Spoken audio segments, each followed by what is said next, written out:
See the mobility from Red Hood, getting through things, getting backwards, getting forwards. He just has a lot of control and movement at the same time, and that makes him tough to deal with. That is an overhead, as you said. Oh, yes, exactly. And with that mine down there are crazy setups where the mine is low, the meter burn gunshots are overhead, tough to block. Yeah, I like to call those hard See the mobility from Red Hood, getting through things, getting backwards, getting forwards. He just has a lot of control and movement at the same time, and that makes him tough to deal with. However, that is an overhead, as you said. Exactly. And with that mine down there, like crazy setups where the mine is low, the meter burn gunshots are overhead, tough to block. See how important those mines are. See the mobility from Red Hood, getting through things, getting backwards, getting forwards. He just has a lot of control. That first game over Wound Cowboy. A lot of Fates like to do forward 2 into the glyph, right? Just kind of control space. Many characters can't punish it well, but Red Hood can. That forward lunge, super fast. Checking at the mine, a great decision by Wound Cowboy to jump at it, to get out of dodge and just jump in the air. Okay, goes with the overhead ender. There are different options. Yeah, there's the low. Bringing out both of them just like that. Checking the mine, and Wound Cowboy just in time to block. His trait is active, changes the properties on all his special moves. Woo! Beautiful. Knowledge. Beautiful punish by SonicFox. Normally that projectile would be safe if trait wasn't active, and SonicFox was ready, knowing exactly when trait was going to be was no longer going to be active. Ooh, boy. The very fast trait gunshot. Mobility again for SonicFox, trying to move forward, does not want to get zoned out, and he's really making that work. I mean, he is zoning Fate more than Fate zoning him, but at the same time, he's moving more too. Yeah, Red Hood has that mobility, has that forward lunge. Such a great tool. Again, Glyph, wake up. Chip, oh, escaped. Ah, okay, there it is. And there's the shoulder bash by Wound Cowboy. Finally taking out SonicFox's bar. What's he gonna do? He's gotta set up a situation here. I wanna see more frozen orbs by Wound Cowboy. I feel like he hasn't really been doing that much. Frozen orb is great, it stays there for so long. Right. And there's that mine. Okay, out of the air. Gotta set something up for himself, and he let it go. He's saving bar. It does cost meters to make it stay still. Above, wow. On reaction, chip is all he wants. That's all he cared about in that instance. SonicFox running away with this over Wound Cowboy, going up 2-0. Right, Cowboy's gonna stick with it. Try to get a little stagger there. But yeah, look at that from SonicFox, immediately back in. Trying to move forward, trying to get something. Punishes the landsies.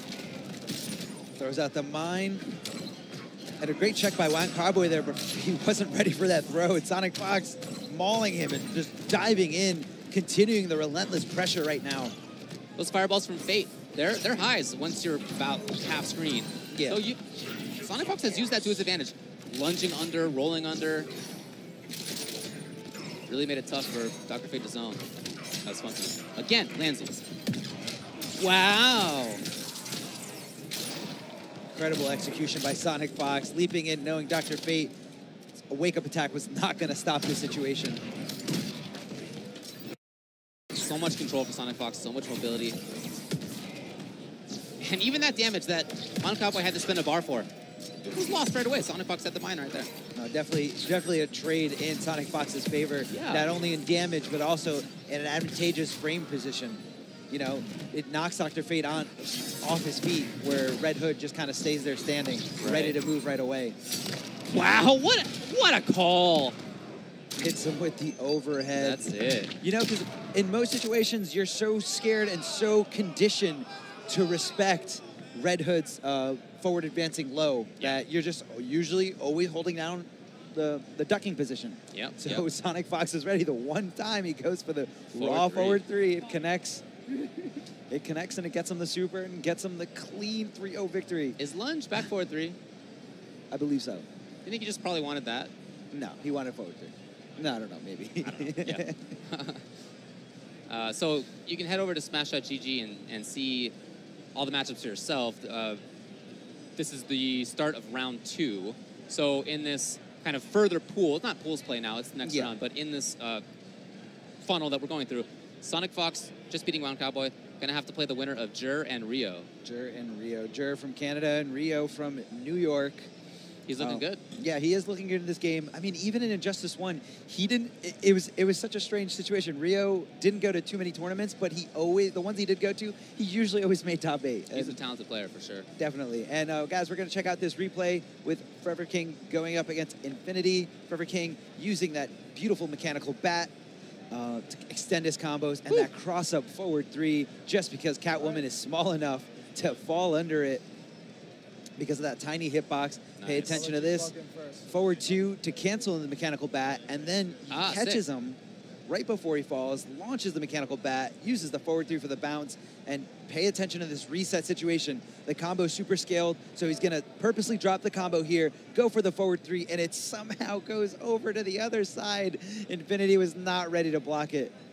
At that level of Batman play, he's such a fun, creative character. Oh, yeah. I mean, standing resets are so important in this game. Yeah. You know, not as important. Like, if you took that in another game, I guess like Street Fighter, where wake-up moves always have invincibility. Yeah. It doesn't really matter. Whether they wake up or not, doesn't matter. Right. Yeah. But in Injustice, in this system, you have to be on the ground for it to be considered a wake-up attack. Right. Wake-up attacks get armor as wake-up attacks. It's a special status in the game. Yeah. And it applies invincibility to a set number of special moves. Not to all, but each character has one or a few invincible options. So moving on to the next one. Big D against DR Gross. Big D with Poison Ivy probably, and then DR Gross. Okay, I had heard that he switched to Black Adam, but here's Lantern. Yeah, here's Green Lantern. I feel like that's usually what we've seen Gross. Yeah, for sure. His go-to character. And these guys are very familiar with each other, both from Florida, and both been training partners since the beginning of MKX. Gross played a strong Lantern in Injustice 1. Oh, yes, he did. I'm really happy that he stuck with the character. It's a character that don't see very often, it seems so far. But I think there's a lot of strengths in Green Lantern. Oh, definitely. And I feel like they kind of made him a little bit more zoning heavy compared to Injustice 1. But Gross adapted very well to this character and the way he is, taking advantage of his assets. Mm-hmm. Smart guy, that's for sure. Excellent whip punishing, excellent footsies. Gross was all over that interactable. Knew Big D didn't want to be anywhere in the corner. Big D trying to buy some space. He's trying to put out his trait, and he does at a very, very poor time. And Gross ready for it. As soon as Poison Ivy gets hit and her trait is out, the trait goes away completely, and she's got to wait all this time for her to summon it again. It takes a long time, and in the meantime, does not have very strong mix-ups. Some good, space control footsies in the mid-range, but other than that, not terribly strong in a lot of ways. That wake up there was the attempted wake up command grab, but it's only a high, and if you're in the air, it doesn't want to be there. Okay, there's the range on forward 3. Forward 3 has amazing range. Really throws a lot of people off. Like, you don't realize it's a forward 3 until you get hit by it. Right. And you're just like, why did that reach me? Forward 3 of his own. Ooh! Gross. And Big D all over it with a meter burn back 3. Setup trait? Yes. Yeah, he waited this time, and damage. Trying to get some blocks. You see the meter building, too, for Poison Ivy. Oh, Gross not ready to give up that first bar yet, but Big D successfully takes it out with that trade. And here it is, the trade slowly coming back. Very soon will be accessible by Big D to activate, and it looks like he might do it here. And he does, and it blocks just in time. Mm-hmm. Gross in a bad spot right here. Good. Well, reasonable damage from far away, and again, meter building is legit. Gross is just looking for any kind of trade. Okay, gets the armor on, takes a little bit less damage now. Trying to just get something going. Oh! And Gross decides to go in. Oh, what an escape timing. That was there. Over! And nothing. I don't know if she had the range. Oh, wow. I'm surprised to not see a whip punish. Gross a little late to trouble. Big trouble, and Gross is just not going to take... Wow, he jumped in. It's got to be several big calls right now for Big D to stay alive. No. If only we had a neutral jump in that situation, Big D might have been able to stay in this. But even with that, Gross did have access to his clash, and he did have a bar to get 15% back. No meter burn by Gross. Decides to go for the Oki mix-up instead. Big D whip punishing that jump in. Throws out the trait. The trait is just wow. Okay, there it is. He challenged after getting hit by the trait. Mm-hmm. And that is matchup knowledge right there, knowing that there's a gap there even when you get hit. Pressure, very nice. But the flip Well-timed no whiff punish, though, by Big D. Unfortunately, Brain's going to lose the life bar. No, I thought it was going to be chip death. There it is. It's very scary to flip out against a character like Green Lantern because he does have access to lift, and he does have access with that amazing back one range to just punish you for flipping out, punishing you for using 2 bars. Oh, tried to get it a little bit too far away. Here's a whiff punish. Wow, did that get there in time? It seemed like it. There's a lot of delay as you land. Yeah, that was great. That was perfectly timed by Big D. All right, meter burns it as well. See what he gets here. Reset. We might go into chip territory here. No. Gross fights his way out with that back one. Goes into a full combo. Reset. Oh. And just trying to poke, just trying to get the life bar. It's Big D. And it's not happening quite yet. What a call! Getting hit by interactables and finally getting rid of that first life bar. Big D's in a pretty bad spot, but he could turn this around. Or he could just prove that he's right and that Poison Ivy is not a good character. Yeah, he does think that. It's a win-win situation. Right, yeah. All right, throws the mud on, throws the armor on. The trade is out, but unfortunately for Big D, he takes the hit and the trade goes away. No options left. Gross going up 2-0. I love the use of the meter burn lantern. Oh, yeah. It pokes across the screen so fast. So quickly. Very, very fast. It knocks you just straight on the ground. Yep. And it can punish a lot of things from very far away. A lot of things in this game that are strong are, quite negative on block. It just rarely comes up as a problem because you're far enough away. But, for example, some of the drills that she was doing, we saw this. Gross punished with the meter burn lantern from full screen. So I guess it could be a problematic matchup for Poison Ivy. And Big D's going with Scarecrow. I know Gross is very fond of Scarecrow play. He loves being bullied by meter burn gas blast that leaves Scarecrow at an advantageous position. Yep. Plus frames all day. Mm-hmm. Yeah, there's a lot of strong pressure for Scarecrow. But I think another reason that he's going with here, not just the pressure, is the mid-range stuff. I feel like that was a problem for him. He could not quite get Gross, to give up the mid-range game. Oh, Big D was looking great at the start of this. Wish he went with Scarecrow in the beginning of the set. Right. But hindsight is 20/20. Thought he could get the win with Poison Ivy. And a beautiful walk away from that interactable. Big D, very aware of his surroundings. I really like the style right now. And it's patient too. Yeah, he was out of range, I should say. Safe activation on the tray. Wow, down 2 is pretty good. Even though Gross is getting his combo on, Big D is slightly doing a little bit of damage, and now he has access to a full screen mid. Was not watching his toes. Wow, okay, 2 bars lost. Great block. Not that time. The shimmy Traumatized is almost gone. It is a wake-up, though, and he tried it, but there's not enough invincibility on it. A little bit, but not enough. He tried it, and it was so desperate. Gross knew not to be on the ground, knew not to disrespect him with anything that could leave him there. Again, this patience from Gross. See him walking backwards a lot. Just hoping to get Scarecrow to overextend. I don't know what that was about. Was he looking for flip again, maybe? Possibly, but that's a big drop by Gross, costing him the first bar and, letting Big D take the momentum here. Look at this life lead. Look at this meter lead. And, of course, Big D's going to spend it with the meter burn back 3, and Gross getting something going, puts him in the corner, crosses up, and Big D blocks correctly. Okay, jump 3, yes. Kept it up and activates. So now damage over time, and he can build that traumatize we saw earlier. He attempted it. Traumatize anyway. And the damage over time only applies if Scarecrow's close enough to you. But it applies while he's getting hit, so you'll see a little bit of life loss on Gross' side. Just doesn't matter enough compared to what he's dealing in damage. No, very light pressure. There's the bar spent, and immediately after the bar spent, Gross getting the clash. He can get some life back. I think he has a bar, yeah. Doesn't bother. Feeling confident enough.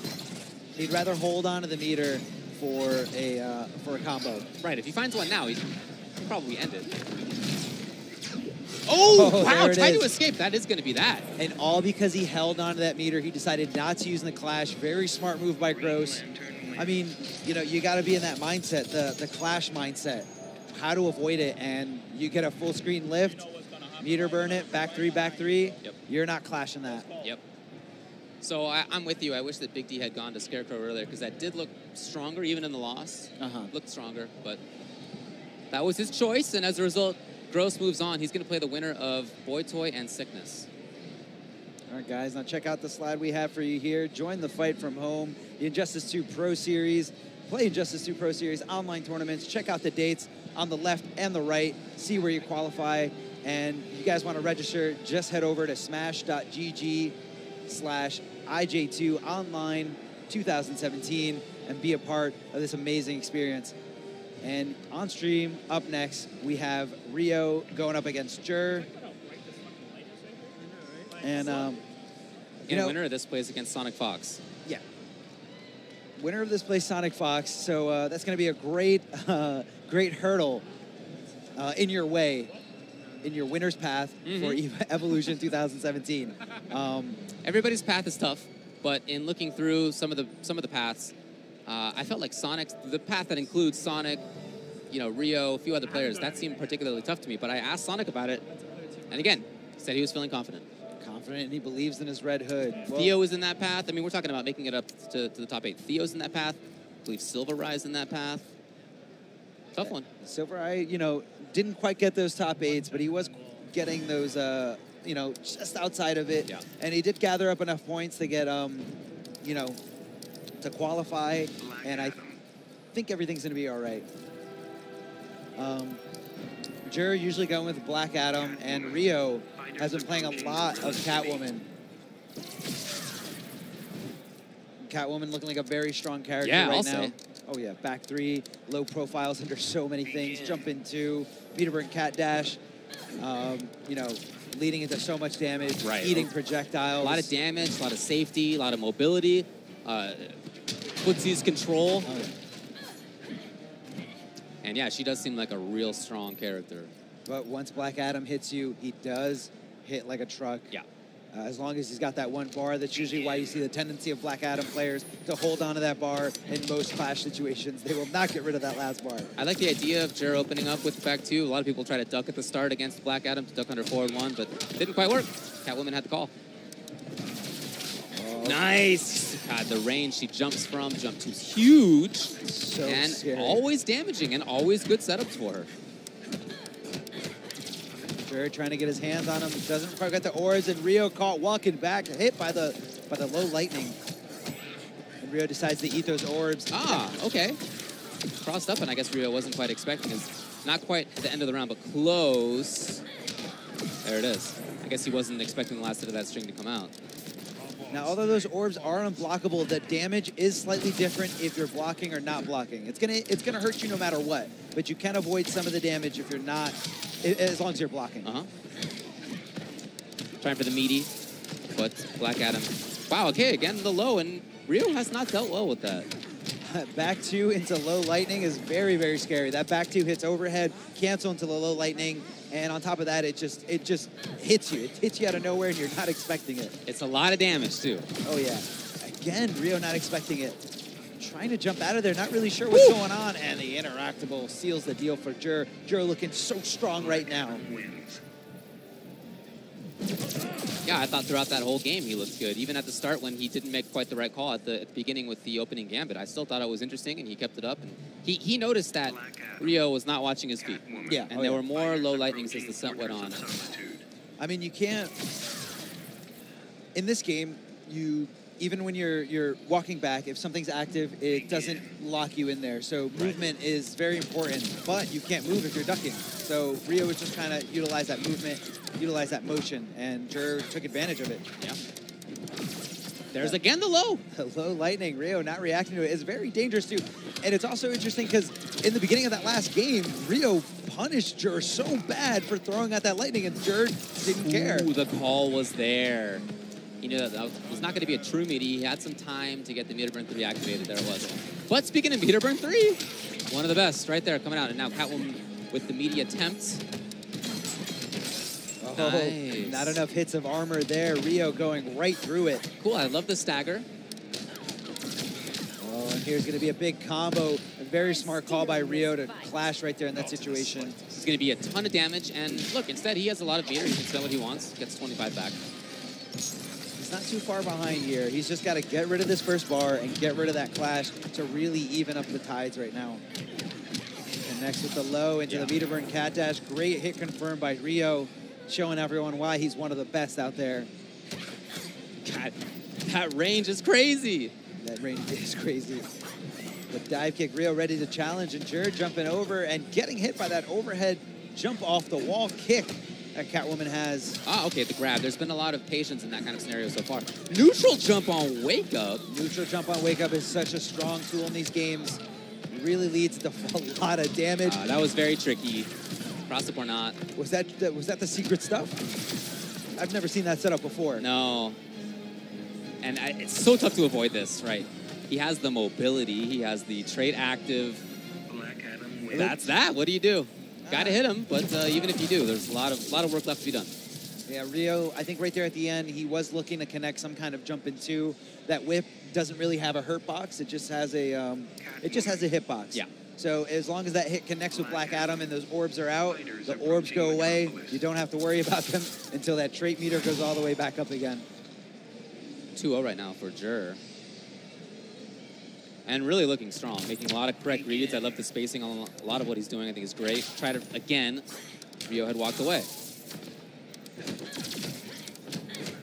All right, Jer not going with the low lightning as he usually does, and Rio taking advantage, being all over that, getting hit by that jump in two, and there it is. The lightning. Look, he tried the non-low light. Okay, finally, it's blocked. Oh, the forward 3 meter burn goes over. It does give him the hit of armor. Here we go. Full combo. Corner carry. Oh, set up. The beautiful Nice. block by Rio. Yeah, I thought it was a good setup, but Rio with the patience. Going to get the side switch. Hard knockdown with the whip. Uses the cat dash to get right in Black Adam's face. Great timing on the poke. Meter burn and trying to get away. Trying to just seal the round, maybe? Oh, not quite. Oh, any connection will do. But looks like Rio's in control right now. Going with the forward 3, connecting, finishing the combo, expending his trait, cashing in all his claws. Yeah. And I love that he kept the corner, too. He didn't go for meter burn back, or for back 3 to get this switch on the stage. Yeah, Keep the exactly. corner. What he wants. Too far. Wow, it actually... Oh, a drop by Rio. That's really going to hurt him if he doesn't take this game. Forward 3. And the execution monster that is Rio. There it is. Yeah, that very slow wake up for Black Adam. Very tough right now. Play. Oh, Rio had such a great read on Jer at the end. Knew exactly when he was going to wake up. Knew exactly when he was just going to sit there and try to block. And Rio showing signs of life, getting his mark on the board. 2-1 in Jer's favor right now. Ah, a couple of back 3s. We haven't really seen it used, but there haven't been many opportunities for that mid-range control like Catwoman likes to do. And I think it's Jer's kind of bullying him with a lot of down ones there. And Rio's just throwing caution to the wind now, trying to get Jer to adapt back. Ooh! Black Magic has a lot of whiff recovery. Nothing there from Rio. Ah, what a call. Was that reactions? Were you testing Rio's reactions? Pressure, low. Ah, the grab, okay. And right back in there. Does not want to let Adam go. He's seen a lot of wake-up activity from Jer. Neutral jump, trying to escape otherwise. All right, the cartwheel. Really? Jer challenging with that low lightning. Oh, it's there, but she hits him first. She hits him first. The orb goes away, just like I said a few games ago. All right. Can keep it up. Trying to do so right now.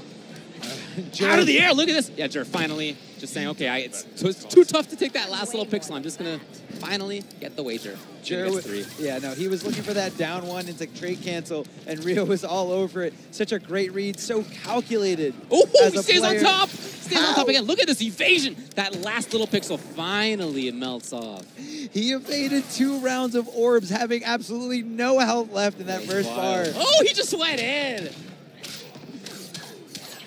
One more. Rio is in Jer's head right now. If Jer loses this and lets him tie it up 2-2, he needs to take a breather. Rio adapting, blocking the low, finally. Rio going for chip damage at this point. Yeah. Nice stuff. He really, really should not hit rematch. He was in such control in the first 2 games. Rio brought it back. What an amazing set we're seeing right now. And to have that kind of evasive play for as long as he did, that for Rio, that makes you feel like a boss. Oh, right? That makes you feel like you have control. All right, Gorilla City. I feel like this stage slightly favors the power characters. You know, you can toss more things. And when you do toss them, it's no longer available for the gadget characters to jump off of. Yeah. All right, going with the over. Really interesting call. You can really, really blow up throws by just simply neutral jumping with any character. The little stagger before the low. Jer trying to do something. A lot of damage. Where's he going to go? Yeah. Nice. Lightning Cade's just too slow. I want to talk about jump back 2 on wake up. On your opponent's wake up. It's so good. Yeah. You wake up and you're still going to get hit, especially with a character with just a bad wake up like Black Adam. Black Adam has a lot of strengths, but he has a clear weakness, and that is the terrible wake up. Beautiful double dive kick conversion. Not the easiest thing to do. You need to make sure you hit those dive kicks nice and low. And look at this meter now. Jer has not yet clashed. I don't know. That's a lot of life to lose. He's being stubborn. He doesn't want to clash before Rio. He's trying to get his... Oh, again. Jer, I think out of all the Black Adam players, Jer is the best at doing that. Not easy to do. Reacting to the dive kick, connecting, and then doing another dive kick and finishing the combo. Chip. Oh, wow. It's going to be very tough to evade chip here. There it is. And that was a great effort by Jer with the delay wake up. He had Rio 2-0. He was up 2-0 over Rio. Now think about this. Up until around 2 weeks ago, this tournament was announced as a 2 out of 3 tournament. That's true. And if it stayed that way, Jer would have been the victor, and Rio would have got sent to losers 2-0 free. But instead, Rio had the opportunity to adapt and the opportunity to just kind of to run it back 3 straight. Well, I think we all really appreciate that it is 3 out of 5. I think that's the right call. Here's a look back at SonicFox versus Wound. Set up there with the mine into damage, and then just right back in. Did not let Wound move at all. Yeah, just didn't let him breathe. Yeah, mine. Check out the mine. He was ready for the wake wake exactly on his toes right there. It was perfectly placed. He knew exactly what he was going to wake up with. SonicFox finishing the combo. All right, check this one out coming up now. And this is another one of the tough paths. So Forever King versus Honeybee right now. Winner of that will play against the winner of Pig of the Hut and Trevor the Pastor. But yeah, Forever King and Honeybee. I heard that all Flash mains, all of the like top level Flash mains, made it out of their pools and winners. They did. But you know, it just kind of Flash has its problems, and I will agree. Yeah. I will agree with that. And I guess most Flash players aren't adapting to the delay wake up. But it's kind of like how in the last season of Street Fighter 4, they added the delay wake up mechanic. And yeah, sure, some like set play characters did complain about it, but yeah, as the game progressed, people found ways to identify a delay wake up and then exploit that. Because when you do delay wake up in this game, you don't have access to your wake up attack. So I think Flash players just need to kind of find something, you know, lab it up a little bit more. I'm not trying to upplay Flash. I'm definitely not. Yeah, fine. But I'm with you. I feel like he has some strengths. I think he has some clear weaknesses too. And looks like Honeybee is going to be going with Aquaman. May not be Flash. I asked him earlier, are you going to run Flash the whole day? And he said yes, with the exception of facing an Aquaman. He would play Aquaman. But here he is against Batman, and we'll see if Aquaman is the final call. Maybe he thinks it's a clear counter pick. I mean, I feel like in Injustice 1, that's definitely true. Yeah. But they did a good job of balancing out that matchup, and it's really, Batman can hold his own. Okay, no, he's going Flash. Flash it is. I like it. Why did he troll me with Aquaman? Why? Pretty sick outfit as well. I asked him, what's the deal with Flash? Like, you know, you just like the character a lot. He said he really likes the character. He feels comfortable with the playstyle. It's the playstyle he wants to play, and he wants to make it work. All right, he's got to watch out for this mechanical bats. He can send him out at any point, even if he is recovering from an animation, which is what's so good about mechanical bats. Yeah. And Honeybee is not really building as much bar as Forever King. No. But he is building some, and slowly he's getting Forever King into the corner. So I guess this is kind of one of those weird stalemate situations where there's not a clear reason to stop doing what you're doing. Yeah, well, Honeybee is a veteran. He's an Injustice 1 legacy player, so he knows and he understands the mechanical bat game. Oh, he's over it! And I don't think either one expected him to be. Beautiful down 2, but unfortunately doesn't get the trade confirmation. Tried to get underneath. He did, but not enough to touch Batman. Out of the air. All right, now, what's the setup? Goes for the low. Great block by Forever King. And Honeybee getting opened up by that low. Batman players do say that Batman has no mix-up initially. Well, he has that low, but yeah, if you have the bats involved, of course, different story. And Forever King sealing the deal. You're grinding gears, Barry. Batman is so versatile. He has such screen control, as you can see with these, with mechanical bats, but then the pressure as well. Very strong pressure potential once he has those going for him. He doesn't yet, though. Great Oh, he block just by activates it, and he got the hit. So fast, that backdash took a million years to recover. Lots of harassment going on in the corner. Stance cancels. Still pressing. And Forever King is doing a lot of blocking, but there's also a lot of chip damage. But that's definitely not what Honeybee wants. He wants to hit. He wants to There connect. Jump and two. He gets sorry, a very down overzealous Forever King jumping in. Oh, he wanted the low. I love the idea of it. And then jump two there, but the escape.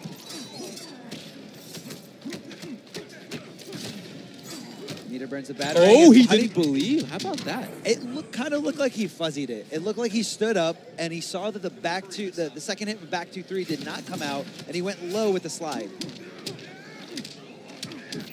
So Forever King tried something, didn't quite work out. But other than that, he's had a lot of control in this match. Both players Honeybee getting that bar. To build meter. And, I mean, I guess Honeybee's content with this because he knows with every battering Batman tosses, it puts him a little bit closer to the wall. Right. Oh, is he in? Not quite. What a punish on the Lansy. It's been a while since we fought. Let's see what Honeybee gets here. 3 and 3. Wow. All right. Forever King content. Believes he can build meter. And he can, but Hurley in the corner. It's got to be a few mix-ups right now for Honeybee.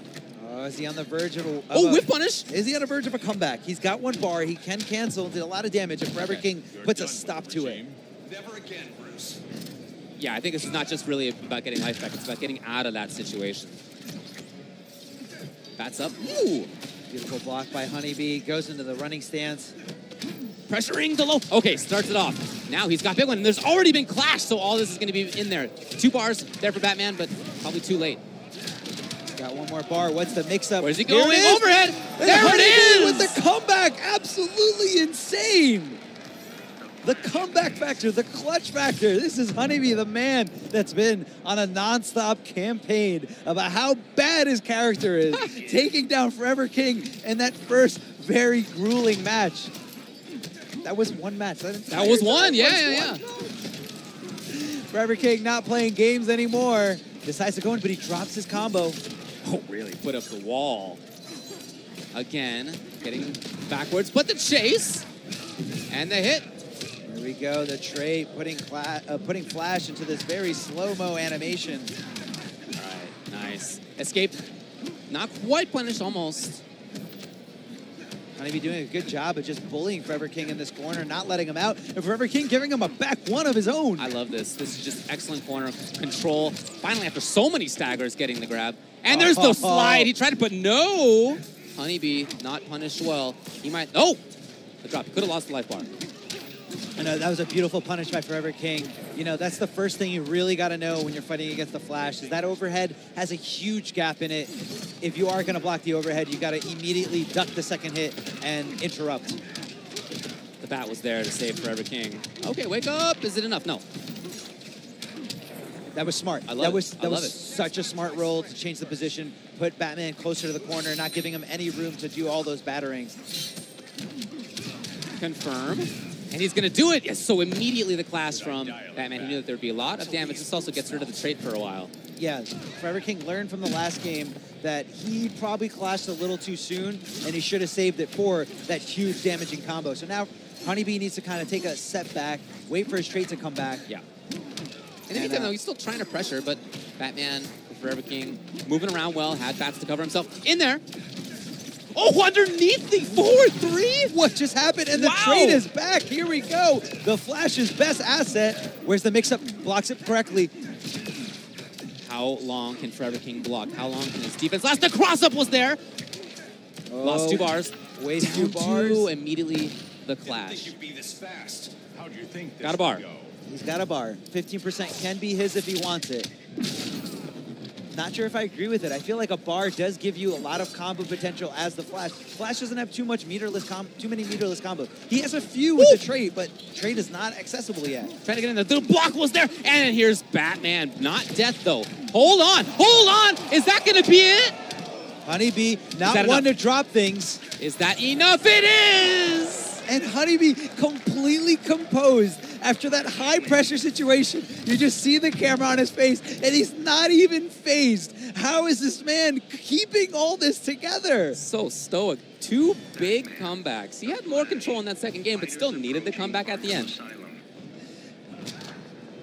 Forever King's brother, Burrito Voorhees, coming over. Your favorite name. Burrito Voorhees. I can't believe how. Not a sweat, not a sigh of relief, just stoic. The most stone face I've ever seen. He's got Forever King up against the ropes. He's definitely sweating here, but Forever King has come back in worse situations. Tried to anti-air. It's so tough for anybody to do so against Batman Jump 2, but there's a trade. Beautiful cancel there, realizing that it didn't connect. Looking for the bat cancel into the low. Didn't come. Oh, the forward throw. I wonder if the solution here for Forever King is more offense, or no, okay, goes back away. He just went in. Oh, it's cool idea. Cool idea. Cool idea. And no Punisher by Honeybee. When Batman does do the 1-2-3 launcher, it is punishable. It's a little tight, but you can get in there. And look at this beautiful combo. Honeybee taking advantage of the ending frames, the animations of that trait. Exactly where Honeybee wants to be right now with a drop, but oh, he actually got past that. Now, Forever King is a Batman player that loves doing wake-up upward battering because it is really hard to punish. Honeybee specifically neutral jumped in that situation and in that timing just to punish there. Oh, okay. Almost a beautiful conversion by Forever King, but he drops it. The down one convert because it hits in the air. Here it is, down 2 trades. All this right now is just gravy, so immediately the clash. He has a lot of bar, but no use in spending it right now. No use. What is he going to get? 15? Yeah. No, he could have gotten more than that. He didn't want to take that huge combo. Honeybee had the bar, he had the trade active. But that clash might bite him in the end. Yeah. Honeybee again content. Forever King seemingly so as well. Now if he doesn't have another clash to get life back, but I guess he can get more meter for other options for taking life out of Honeybee. Honeybee now pressures low. Yep, here it is now. Flip, yes. You don't want to do that against the Flash. No. You should have just ate the combo and held on to the 2 bars. I'm with you. That's a ton of life to lose. The overhead. The flip again. The punish again. Honeybee. Is it a 3-0? I don't understand. How did this man pull this off? Flash, of all characters, taking out Forever King. Not just taking him out. Beating him 3-0. Wow. And 2 of those matches are so... He had such a crazy life deficit, and he just kept his composure. You know how hard it is not to crack under mechanical bat pressure, jump into pressure? This, I can't get over. I'm so astonished. I'm so impressed by that play. He dealt with it so well. I like the patience of just being willing to just evade on the other side of the screen, right? Just one of those weird stalemate situations. You know you're getting meter. You know you can get underneath things and through things. And that if you do, ton of damage output. The mix-ups are there. Batman does not have strong wake-up. I think there were maybe 2 wake-up slides. One of them was blocked and punished well. The other one was blocked too, not punished, but still blocked. So there was just excellent pressure for Honeybee. Yeah, and Forever King tried the meter burn wake-up batarang, which is, it's got good air coverage, good hitbox on it, but he knew. Honeybee knew exactly where he was, knew he'd be safe. I mean, if you look at Forever King's matches, and, we're at this point where there's so much money on the line that you need to study, not only do your homework in certain matchups, but do your homework against certain players. Write down tendencies, usually, and if you look back at all the stream archives, the YouTube videos, Forever King loves doing that in the corner. He loves doing upward batarang. I believe he did it against Madsen at CEO, and that did win him the set. And Honeybee probably labbed it, probably knew that Forever King was going to be in his path because this is, I believe, the first or second match after pools. Yes. And, before even coming to EVO, you can look at all this and say, okay, Forever King's probably going to make it out, and I'm probably going to make it out. Let me study his matches. Let me look at what his tendencies are. And Honeybee, I'm so impressed. I think that's great for Honeybee, too, because he has not been traveling like other people have. Yeah. Right? He went to Toryuken at the start of the game. That's it. And then that's it. He hasn't really been out there. So, didn't exactly know what to expect. You have to expect some strength from him as a guy who's gotten top 3 at EVO before, but still, very, very impressed. How did he do this? How did he just go through there? I'm sweating like bullets here, just watching him block everything, and I'm just like, at any moment, you're going to eat so much damage because a jump into somehow got past your down 2 anti-air attempt. All right, we move on. This is now Nasser Tekken Master from Bahrain and PXP of Foxy Grandpa from the UK. We've got a couple of international players here. And there has been international strength in the NRS scene the last couple of years. Right now, very good. Both of these guys have made second at EVO in MKX. This is the last 2 second-place finishers. That's right. Both losing to SonicFox. Yeah. But, hey, second place, very impressive. Not an easy thing to do. No, and typically, Tekken Master will go with Atrocitus, but I spoke with him earlier, and he said there are some matchups where he's going to keep Black Adam around. This is one of them. He likes the air mobility. All right, he likes the whiff punishing. Well, this is just button checks. Yeah, this is just buttons. I was getting excited. I'm ready to jump the gun right here. And Foxy Grandpa pretty much just running it with Deadshot, a character that got a lot of hype when the game was released and just really hasn't lived up to that. But there are some strong practitioners of him, and Foxy is probably the top one right now. Oh, and a beautiful bait there by Tekken Master, knowing that Foxy Grandpa was going to react to the shoulders touching each other, and that's usually when someone when someone throws. Backing off. I really like Tekken Master's play so far. There's a lot of backing off and waiting for just dive kick approach. It's fine. Now he's got to deal with full screen. Oh, not in time. Punish, yes. See, whenever he goes into the air, Foxy Grandpa being very smart, he's not throwing shots because that is an easy response with dive kick for Black Adam. All right, the Palpatine sends Deadshot full screen, but I think Foxy's okay with it. He can shoot bullets from here. Yeah. Ooh! What a whiff punish by Tekken Master. Very in control of the spacing, very aware of Deadshot's, the range on Deadshot's normals. Great push block. He just wants to end it, he does. So Foxy Grandpa, I think, has played this well so far, but so has Tekken Master. Push block, even just for the extra range. So meter burn lightning, and Foxy Grandpa ready to with the wake-up knee. The staggers. All right, watch out for these green bullets from his wrist guns. They do take out meter, and Tekken Master wants nothing to do with it. Both have one. Only one for Tekken Master spent. That does mean he gives up a lot of damage, but he almost has another bar. There it is. He does. Black Adam players love their one bar. That's all they need. Yeah, well, you're such a threat with it. From almost anywhere. He gets in instead with the roll. What a choice. Will there be a clash? Not yet. I guess he's holding on to the clash for that death combo. We'll see. Ah, okay. And he does have 2 bars. Potential 25. I don't know if he's going to spend that, though. Maybe 1. No. Oh, he does do 2.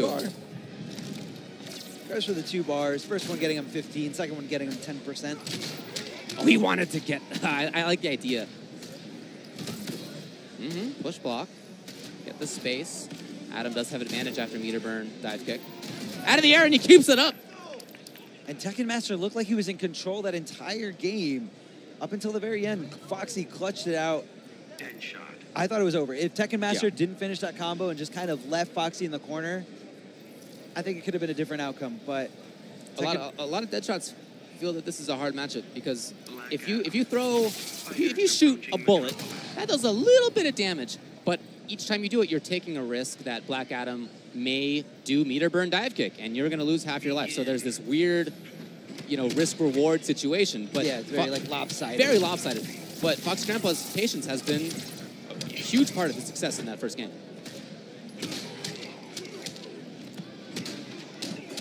There we go, Tekken Master doing such a great job of utilizing his knowledge for spacing there. Ooh, all right. Amazing. Somebody's prepared. Oh, yeah, definitely. That's a great option to have against Deadshot for those of you at home who are sick and tired of this wake-up that he can just meter burn and make safe. You can jump back or you can neutral jump, as you saw Tekken Master display right there. Yep. Take it to the lab and make sure you can take down those spammy Deadshots. Oh, he got there. What a different game this is. How about this? Down to not the rest, unfortunately. He did follow. Stagger, stagger. He has a low or an overhead there. The Palpatine, Tekken Master on the verge of tying this setup 1-to-1. Very tough comeback. Yeah, Foxy's almost out of options here. Tekken Master's not going to let him clash, not going to give him any breathing room. Deadshot, not really the kind of character that gets big damage in almost any situation, especially from full screen. He harasses, but he just can't take almost anything. Even that little chip, I feel like that's fine for Tekken Master right now. Oh, yeah. Definitely loves the trade. Definitely in his favor, considering the life deficit right now. Trades it up. Does get hit, so the trade's gone. But meter burn lightning is a big threat. So you see, yeah, there it is. Foxy Grandpa, I think, tried to jump over what he expected it to come. Yeah. And it came just a little bit later on the landing punish. Yeah, I think he was looking for the black magic, and Tekken Master's like, no, I'm just going to switch it up. And a beautiful bait there by Foxy Grandpa, looking for the downward dive kick. Meter steal. Interesting idea. Just wants to make sure he has space. That is the name of the game as Deadshot in this game. And miss! Okay. Orb doesn't connect against Foxy Grandpa. In there. Nope. Oh, and he definitely wanted dive kick there. Just slight execution error. Beautiful blocks. He got over, but push block. Beautiful blocks there by Tekken Master. Very aware of the situation, aware of what buttons Deadshot has at his disposal. He decided, okay, this time earlier jump 2 to beat the down 2. Intended anti-air there from Foxy Grandpa did not work. Oh! Tries to get, I believe he was trying to go for a down 1 or a normal move there and accidentally got black magic. No way he wanted to do that on purpose. I'm sure you're right. Foxy caught in the corner. Tekken Master had a nice position for himself. He can whiff punish, but wow, that's a gutsy gunshot right there. If there had been a dive kick instead, or he took a risk, man. Oh, and he took another risk right there, going for the low assault rifle. No trait for a bigger combo, but it's okay. Tekken Master's gonna take it, considering Foxy's in the corner, but Foxy's fighting his way out. Good chip. Good pushback on that as well. Now Foxy taking these little risks. You see that stand 1 to fake it, and the patience. Tekken Master spending the bar without needing to do so. Oh, taking away a little bar from Tekken Master with those green shots from his wrist guns. Great blocks, still blocking, and there's the distance again. I love it. Oh no, this hurts. Yeah. A bar for him, none for Tekken Master. Famous last one. So Foxy Grandpa could use this, get 15% back, and he does. So he'd rather have the range and the life. Doesn't need the meter, he thinks. Oh, the wake-up knee. Tekken Master wasn't ready for it. The last hit of the string. In there now, and he got that hit. There's no clash. It was gone. Already used. Tekken Master 2-1. Begin. The down 2. Foxy Grandpa just waiting for Tekken Master to get a little impatient and just bully his way in. There's a punish. Oh, every time those green shots connect, that little smoke tells everyone that a little bit of meter is being drained from the opponent. Wow. Oh, very lucky for Foxy Grandpa, that's for sure. Tekken Master now full screen, almost chipped. Foxy Grandpa ready to turn this around. I really like this walk and block stuff right now, though. Adams often will want to go in the air, and that's it, but he has the ground approach, the bulldog. And Foxy Grandpa ready to interrupt that down 1 into the Palpatine hands, getting that first bar for himself. Pressuring, traits up, and wow, the Landsy's there. Your guns of no consequence. So I think he had a bar or 2. What's going on down there? Yes, See, 2. He's got 2 bars, uses one of them, and he gets 15% back for his troubles. That's why you keep the bar. Well, all right. Not quite on Jur's level of execution there, but, you know, he does get the second dive kick, just couldn't convert. Too far, but not with punish. Watch Grandpa backing off. All right. Like any zoner, you can't just move backwards. You have to fight for space. Oh, definitely. You know, your game plan can't just shut off, and you can't just helplessly sit there once your opponent gets your hands on you. That's all part of the zoning game. Yeah. There's a lot more activity in it, and there's a lot of thought that goes into each of these shots. You see how economical he is with them. He's not pumping them out because he knows the risk of a dive kick, of a black magic. And a beautiful jump over by Foxy, really sealing Tekken Master's fate right here. ending it with the throw. Okay. What a set we have, ladies and gentlemen. 2-2. Two very well-known international players juking it out here at the Injustice Pro Series at Evolution 2017. Again, this is the last two second-place finishers in NRS games, both in Mortal Kombat X over the last 2 years. So these are two players who could make a very deep run. They have in the past. Considering Atrocitus now. He's a thoughtful guy. I've had a few interesting conversations so far with Tekken Master. Thinks about the game a lot. Most of his preparation for tournaments like this is just thinking about it. He doesn't have the local scene in Bahrain. There's a few players there and his brother, but he doesn't have a strong local scene to really grind matchups out. Instead, a lot of it is just considering, working on ideas, testing things in training mode. You could even say that about Foxy Grandpa as well. I mean, he definitely has more players. There is a UK scene, yeah. There's a UK scene, but it's not going to be as strong as it is out here in the States, right, in multiple regions. But, Foxy Grandpa, very calculated player, does his homework, labs it up. And Tekken Master going with Atrocitus, I feel like he was like slightly straying away from Atrocitus because everyone's just talking about how big of a potato Atrocitus is and how, Tekken Master was going at it with against Honeybee and Biohazard on Twitter about whose character is dumber. But Tekken Master throws that all away and goes with Atrocitus. Well, it's got to be this or nothing because this is the last game of the set. He does block in time. Good awareness. No dive kick for Atrocitus there. Right, yeah. So now in this matchup, you're going to be seeing Foxy Grandpa a little more willing to do all these shots. He's not going to be thinking about it as much. Absolutely. Push block, try to get some of that cat timer off. He does, but still harassing. Tekken Master still there. Still there. Will he go for a risk? Okay. Hoping to blow up the fuzzy. Oh, and the throw. Is he going to put him in the corner? No, he doesn't. He just backs him up mid-screen. Ooh, big bet. Well, maybe not so big. I don't know. I guess I assumed there was something better that could come than a single shot. Down 2, and then a stand 1 into Dexstar. Dexstar is out, ready to bully you. Keep your feet on the ground if you don't want to get full comboed. Just let the cat do the work. That big boy was just hanging out there. Now it's match point for Tekken Master. He's in. No, push block immediately. Oh, good block by Foxy Grandpa. Tekken Master wasn't quick enough to punish that whiff air attack. Okay, he does take a risk. Out of the corner. This is gigantic now. Foxy not only getting close to the round, it's going to be the round, but he has the entire stage to walk backwards and control as Atrocitus tries to get in. If Atrocitus gets that breathing room, connects with anything, he's definitely going to cancel a Dexstar here at the end. The string into Dexstar. Now Atrocitus can really implement his zoning abilities. Oh, nice! He's okay with flashing. Again, the cat doing the work. Oh, goes for the puddle, but doesn't matter. He knew the only consequence was just one single little shot. Right, that doesn't seem that effective. I feel like there's meter burns or something he could be doing. Willy threes. Oh, out of the air! That was beautifully timed. Foxy Grandpa waited for Tekken Master to do the forward 3 animation. Such great detail. Coming down right to the end. He takes the risk! Woo! Knee. Punish. But does the punish matter? Push blocks immediately. No bar now. Atrocitus has almost all of the bar. He's about to get it. Whiff punish is there. And okay, as much life as he wants back. So he's got options here. 15, 25, 30, or 33% back. He goes 2 bars, 25%. That's definitely a good bargain. Yeah, and he did not believe Foxy Grandpa would spend the bar. He expected Foxy to seal it. Whiff punish. This is huge now. He drops the combo. Terrible news for him. Staggers there. Oh, thrown out of the startup.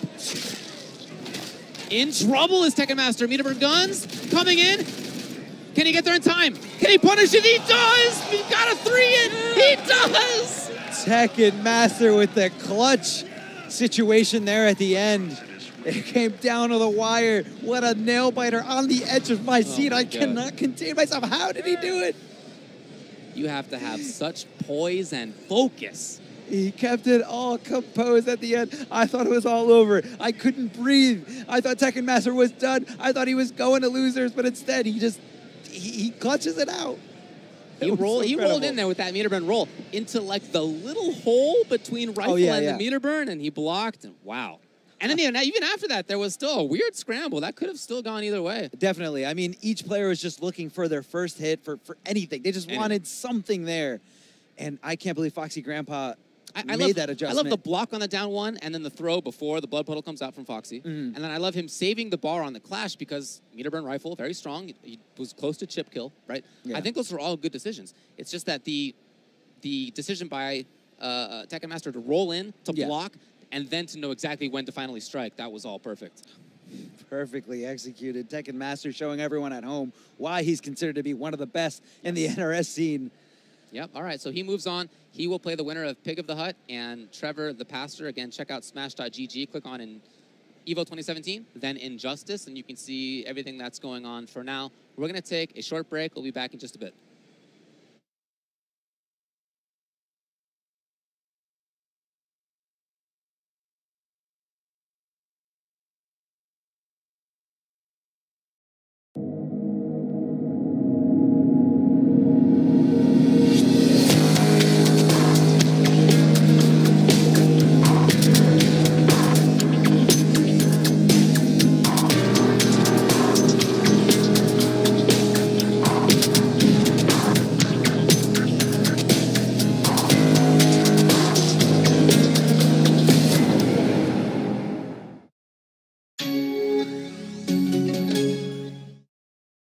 Okay, class. We'll be picking up where Get ready for a more vivid window into your games with a stunning 4K display and graphics that bring all the action to life. Peter, are you still with us?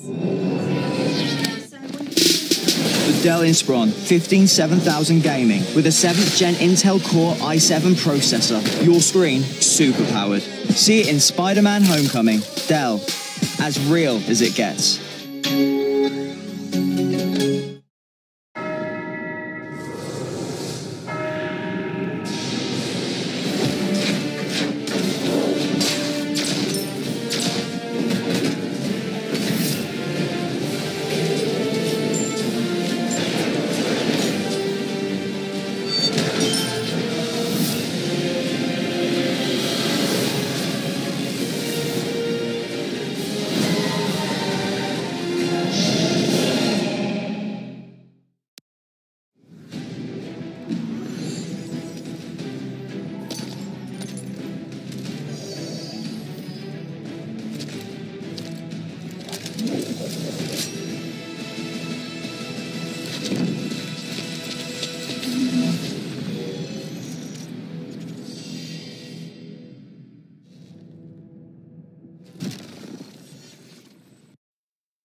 Hello, everybody, and welcome back. This is the Injustice 2 Pro Series presented by PS4 live at EVO 2017, and you could say that the juicy matches they're well underway. They're going on. We have seen Honeybee versus Forever King. We just saw Foxy versus Tekken Master. Lots of really close games, and so far, I think the top 8 is looking really unpredictable. I think so, and that's to be expected. Like, we've been saying this all weekend, and it will remain to be true year after year until proven otherwise. EVO never goes as predicted. It's the World Championships. We by far always have the most entrants of any tournament of the year right here in Las Vegas year after year. And there are upsets all over the place. Obviously, back, all the way back through pools with Shen coming out over DJT. Just now we had Tekken Master with a clutch set over Foxy Grandpa that came down to that absolute last hit. And even off-stream games, right? We've had Coach Steve versus That was Novak. ridiculous. Coach Steve versus Novak, which unfortunately wasn't streamed, was winner's side, last hit, last round, Atrocitus versus Supergirl. The quality of games all around, even the ones that we have unfortunately cannot physically stream all of them at the same time, like, it is just upset after upset after upset. I think so far, I feel like Novak versus Coach Steve is actually my favorite set that I've watched so far, because it was down to the absolute wire. It was Supergirl, who you just don't see every day. Unfortunately, Novak wasn't quite able to get the win, but I think it was one of those sets that you can't be mad either way. This could be ridiculous. the year that Coach Steve makes top 8 for Injustice. I know he's done it before for other games, and more than capable of doing it for Injustice 2 this year. Just a question of maintaining that consistency and that quality that he's brought to Las Vegas this weekend. But like you said, Honeybee versus Forever King. Honeybee taking that one, which was, the crowd blew up. Everyone likes to see Flash at this sort of later stage of the tournament. Tekken Master over Foxy Grandpa. SonicFox just running rings around people with Red Hood. Like, it just does not stop. So we're getting our matches up and running, ready to go as soon as possible. But so far, at this stage that we're currently at, it's almost like the home stretch before we figure out who our top 8 is going to be. But we're reaching the later stages of that. These matches now, a lot of them will be winners, but they are pivotal, really, really important to determine who makes it. Because let's not forget, this is an Injustice Pro Series event. But it's not just any Injustice Pro Series event. EVO has, by far, the most points for those that place in this tournament. So making the Injustice Pro Series finals is very much determined on many people's performances today at EVO. Yeah, and we'll find out exactly how that's going to pan out the later this day goes on. I mean, we've just been having, like, yesterday was all pool matches. Earlier this morning, all pool matches. And we've just gone from the massive contrast of, early stages, round 1, all the way through to now, where we're getting seriously close to seeing who makes top 8, who's going to be playing on that prestigious main stage where the top 8's going to be playing out, who's going to be getting the bulk of those Pro Series points that everyone is here desperately going for. Because let's not forget, this is an Injustice 2 Pro Series event. There are so many points for the Pro Series leaderboards. There are so many points up for grabs at this one-off tournament that getting this close and then getting eliminated, that's going to be a tough pill to swallow, for sure. Because no one wants to lose that opportunity. I think going out before EVO top 8, as always, there's a special kind of heartbreak for those that take 9th. Ninth is worse than going 0-2 but for almost any player. Like, I think you would rather go 0-2 than get 9th, because you came so close, yet fell at that final moment. And unfortunately, as year after year happens, there are people that are going to have to do that, and that is going to suck, but it's unavoidable. So out of all the players that we've seen so far, who do you think is looking the absolute most impressive? I think I'll just deal with it immediately, SonicFox. I think that really speaks for itself. Going into this, obviously, he was talking a lot about having his Red Hood, which is a newly viable legal character in tournaments. Red Hood came out over a month ago now, so his 30-day limit on being banned competitively has passed for official Pro Series events. And this is the first time we've seen SonicFox go for Red Hood, and he has been doing ridiculously well all day, just beating top player after top player. So while we get the match underway, we're going to show you guys something that happened earlier in this bracket. Honeybee versus Forever King. Forever King, a very successful player in this Pro Series, but Honeybee made a really impressive comeback in that second game. And across all 3 games, just a ridiculously good display of Flash. But let's be honest, they call him the Flash God Lord for a reason, right? I mean, he's been playing Flash for many years. Flash being one of those returning characters from Injustice 1. Definitely a lot different, sort of seen by the community to be nowhere near as good as he was in Injustice 1. But clearly, if you have the skill with this character, you just put that time in year after year. All the way from Injustice Gods Among Us all the way to now Injustice 2. I think Honeybee getting top 8 this year would be an amazing story, because he hasn't really been able to travel a huge amount. Real life has kind of, in the best of ways, kind of got in the way of his competitive career, because, man's in a great position now where he can start the rest of his life outside of video games, but he wanted to make EVO. Now, if he gets top 8 EVO, that's going to be a nice amount of points. That's a good chunk of cash. This is a major pop bonus event as well. And the Premier Flash, currently the Premier Flash player in the world, getting top 8 at the World Finals would be, I think, a great story. Of course, but let's not forget, you know, his brother, Biohazard, has already had a number of top 8 showings in Injustice Pro Series Premier major events. You know, good top 8 with top-level competition all over the place. Excited to see it. I haven't personally seen much from Biohazard this weekend, but that's the nature of it, right? He's been kind of avoiding. He's just been avoiding the stream side. I mean, that's it, right? There's only so much we can see. We have so many, you know, hundreds and hundreds and hundreds of players here playing this weekend. There's only so much we can show, and unfortunately that does mean some of the best players, we just won't be able to see anything of them unless they get to the very later stages of the tournament, like in top 8, like we'll be seeing soon. But we are just quickly looking to get a match for you as soon as possible. Apologise for the delays, but we should be up and running very soon. Obviously, we don't want to be wasting too much time here. We want to make sure we get as many games as possible. Oh, we want to see the games just as much as you guys do. Like, make no mistake, we are this close. Another player we haven't seen yet, Omega K. Grod, I believe, I mean, I could be wrong here, but as far as I'm aware, the only Grod players to make it out of pools, or at least one of the few. Actually, looks like we have a really good match coming up. I can see Coach Steve stepping up to the plate against Echo Fox Theo. Now, had Novak been able to defeat it, it would have been him here, so we would have seen some Supergirl. But just to, again, remind you guys, that was this close. Like, Coach Steve had the ultimate clutch to be where he is right now. And there was one hit in it. Literally one hit in it to determine who's going to move on, Novak or Coach Steve. And you said it yourself, this could very well be the year that Coach Steve makes top 8 in Injustice. He's seen his fair share of top 8s at EVO for other games. However, this year, unlike the fact that, let's not beat around the bush, Coach Steve is a multi-game specialist. He's a very talented fighting game player. He can play many, many different games, and he has seen success in many of those. This is the first EVO where he has only entered one game, and that game is Injustice 2. He's been saying for a while now, you know, I normally play loads of games, and ultimately here, his focus is one and only and aimed directly at Injustice 2. And this is the kind of guy that he's been doing dangerous things in NetherRealm community for a while being a multi-game player. But now he's kind of like Shin Coach Steve, you know what I mean? He's put all these distractions aside and is concentrating on just Injustice 2. And here he is in winner's side looking to take on Echo Fox Theo, who I believe, if Theo is sitting here, must mean he defeated Kaju, who we saw do really well yesterday with Red Hood and Robin. Theo being quite, I think, a stable favourite to get top 8 today. Definitely has one of the most interesting stories, I think, of any of the competitors here. Theo being a premier Injustice Gods Among Us player, tried MKX, didn't really get on with it, thought, yeah, never mind, I'm just going to take a couple-year break. Just strolls back into the community when Injustice 2 launches and has already been picked up by Echo Fox and has already defeated SonicFox in Tournament 3-0. I find that story really funny because when he just came back, when he came back to Injustice 2, he was kind of like, well, I might still stay retired. We'll see how I feel. Kind of went into it, not really quite sure. Did really well at his first major, is already sponsored and has done what many people cannot do, which is defeat SonicFox in tournaments. So he's kind of had quite an impressive return, you could say, but this is looking to be a really good match. Superman versus Atrocitus, a matchup we're all very familiar with, but the thing about Coach Steve is that he started with Gorilla Grodd, and Gorilla Grodd, as many people will know by now, is not the greatest character in the game. He has got some real dirt and some real setup potential, good damage, a good sequence-based character, but he does have some shortcomings that can be exploited, and I think Coach Steve has made the transition to Atrocitus, who does actually fit him like a glove. Like, but he has did all so the setups a while ago. Exactly, so yeah. He's had more than enough time to concentrate on Atrocitus, so it looks like Joker's Playground is going to be the first sort of stage of the series, and all the interactables on the stage are completely unblockable, so they're going to have to be very careful. The first one going with Coach Steve, we have now a bar apiece. Both of these characters can get a serious amount of mileage out of that super meter. And Coach Steve already showing that knowledge. I love that. That sort of like knockdown setup to have the shield on the Oki situation. Coach Steve already showing the knowledge.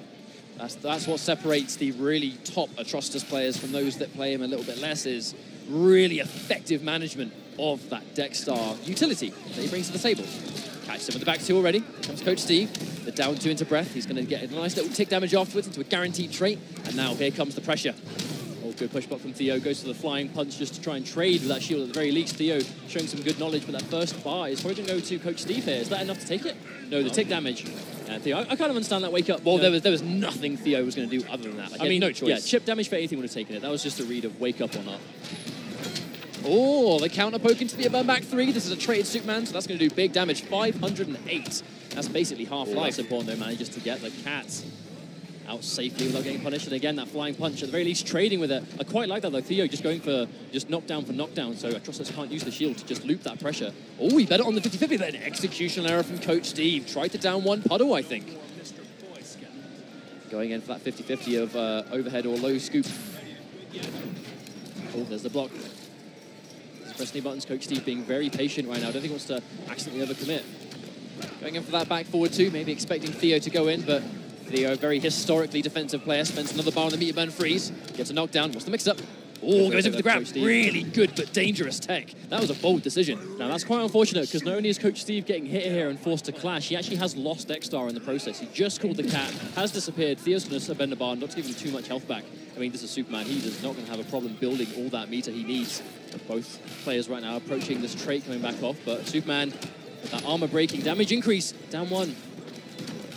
That's going to be an anti-air. Oh no, goes for the 1-1-1 instead, but does it too high. Wow, Coach Steve gets that clean. Restand is good. Now the cat is there, but can he actually call the cat at any point? He's got a lot of work to do right here. And the guaranteed chip, meter burn laser into meter burn back forward 3, and there wasn't much he could do there. We're going in for a straight restart. Happy with the stage and happy with the character pick. Makes sense. Now, Theo said going into this, no one is ready. You know, I invented lame Superman. No one plays it like me. And here he is, like, really far into this tournament, with winner's side with Superman doing just that. But it's not even just that. He just has so much knowledge on this character. You know, his pressure is on point. His spacing is on point. Everything you need to be good at, Theo is good at, with Superman specifically. Coach Steve really looking to go for that push block. Doesn't even want to bother taking the pressure, but Theo, just that rock-solid defensive wall. Oh, actually throwing the barrel, yeah. That's going to be a guaranteed Dexter. He's going to get the breath. Now we get the ticking damage over time combined with Dexter. Full what a combo. punish! Wow. Hang on, here comes the corner combo, the sequence. That's going to do big ticking damage, gets 3 of them, but even though he got the wake up, look at how much life he has only just stopped losing. He kept his life lead because Theo just continued to take damage on the defense, but no forward 2 to punish there. Theo, second guessing that with punish attempt. Oh, the down 1, but no combo afterwards. Both players just baiting each other to press a button. Down 1 scoop, that's a full combo right there in the corner. That's going to be the round. It's not the first time I've seen Theo go to that as well, that down 1 scoop. He's really confident that down 1's going to connect. He will get a full combo if he's willing to spend that bar. Oh, tries to trip guard, but Theo doesn't fall for it, gets himself a throw. The problem here is that as long as Coach Steve is going to be taking damage before he gets the round, it's going to just be ever so much harder to get that comeback on deck. But right now, Theo just taking those plus frames and just going to town with them. Backdash is going to get caught. Nice hit confirmed. Here we go. Coach Steve looking very good now, but he's quite down on life. Has to be careful for sure. He's down on meter too. Didn't even have bar to beat that, but yeah, it's going to plow straight through. No fear with punish. Oh, hang on though. Theo can do damage here if he wants to. This is a dangerous situation to be in. No doubt. Yeah, we are going to see him. He's going to save one of those bars for later, but he's going to do damage. Coach Steve now has no clash. This is not a great situation at all. Oh, tries to go for the optimal, but Theo doesn't fall for it. And there's that push block just to get rid of the last bit of Dexter. Now he's in trouble. He has no cat, and he's got no super meter either. Oh, and he just goes straight into the 4-2. That's probably going to be death. I reckon it is. That's it. Jump 3. Didn't even need the rest of the combo. Coach Steve is currently down 2 games. He's going to be giving it a think. I definitely wouldn't say that a character change is warranted. I think it's just a matter of assessing what's going on. Doesn't really seem hugely like a stage thing. Doesn't really seem like a matchup thing. It's just Theo making really good calls.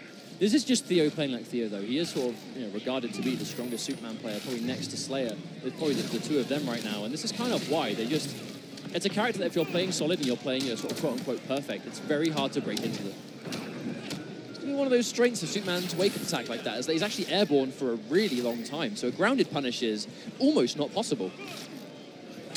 Oh, right in the face. Oh, he tries to anti-air, but he eats a full combo for his troubles. That's always a heartbreaker. Barrel, that is unblockable. Oh, tries to combo from it, I think. I mean, if Coach Steve went for it, I'm inclined to think it works. Yeah, he definitely would have gone for it for a reason, I think. Enforcing plus frames off the meter burn, but Theo a little bit too far away for it to count, I think.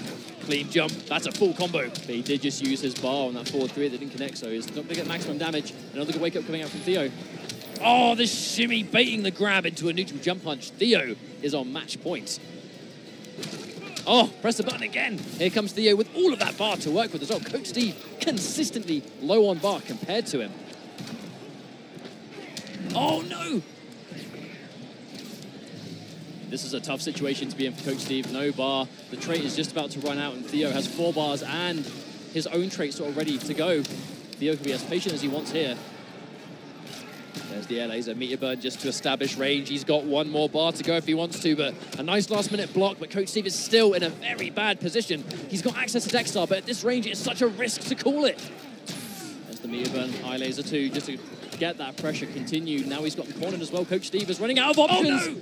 Forced to clash, but again, Theo can hurt him here. He's not going to take him down to Magic Pixel, but he's going to get very low if he wants to do it. And he is. No reason not to. Well, he can just play that full screen game. The man says, I invented lame. Superman whiffs the back forward 3, but at this stage, I don't think it matters too much. He's going to get the round on this. Does get corner positioning, but at this stage, Coach Steve cannot even get touched. All right, now, if we see a comeback here, it's going to have to be done the old-fashioned way. No bar, no trait.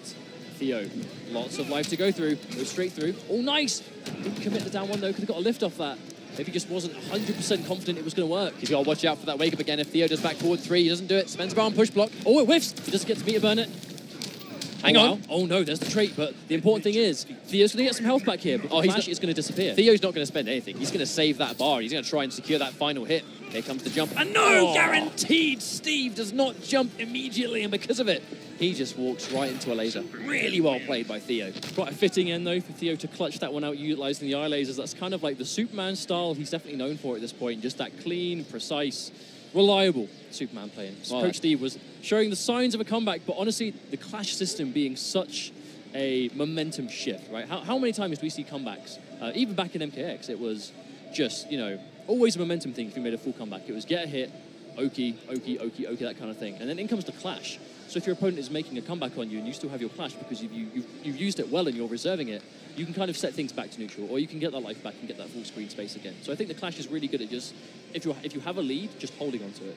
Well, that does actually mean that Theo will be moving on into top 32, so he's going to be that one step closer towards the top 8, and we have so many matches left to go.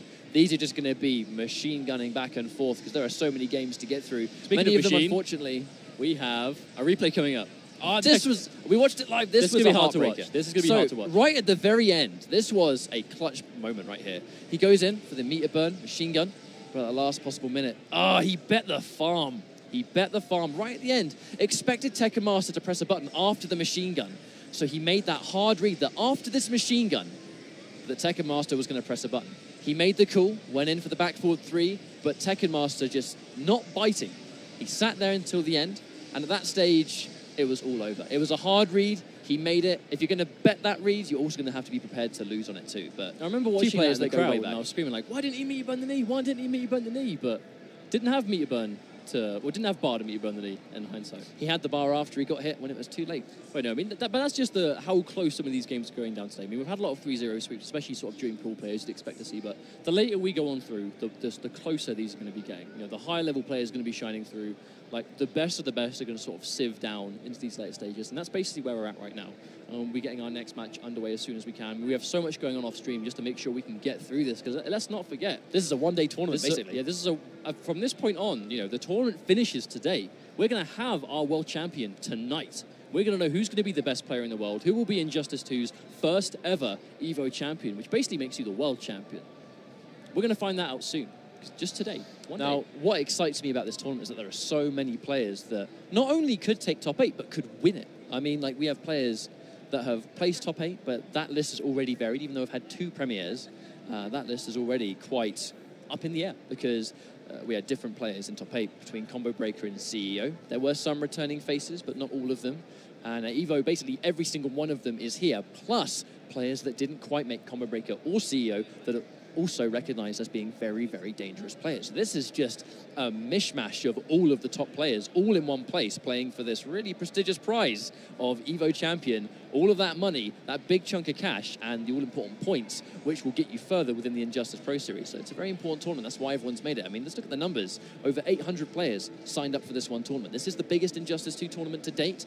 I know that the game is quite new, so it's saying much, who knows, but 800 players individually signing up, making that travel out here, hotels, flights, coaches, whatever. Everyone has put so much effort to be here, and it's paying off. It's not just the biggest Injustice 2 tournament. It's the biggest Injustice as a franchise tournament. You know, no tournament for Injustice 1 even remotely got close to this amount of entrants by itself. This is just a landmark event for this community, and it's just one big major stop on the road of the Injustice Pro Series, which we have so many events left to go. You know, a couple in Europe, We have, you know, America as well left to go, online events. I mean, we really have so much opportunity. It's a great year to be a fan of NetherRealm fighting games. Well, there are some players here. There's almost two types of players right here when they're in that situation with the Injustice Pro Series, is that there are players that have made top 8s consistently and are looking to get top 8 here, and if they do so, because of the point distribution, they're almost, if not completely guaranteed, because of their 2 major performances before and now today.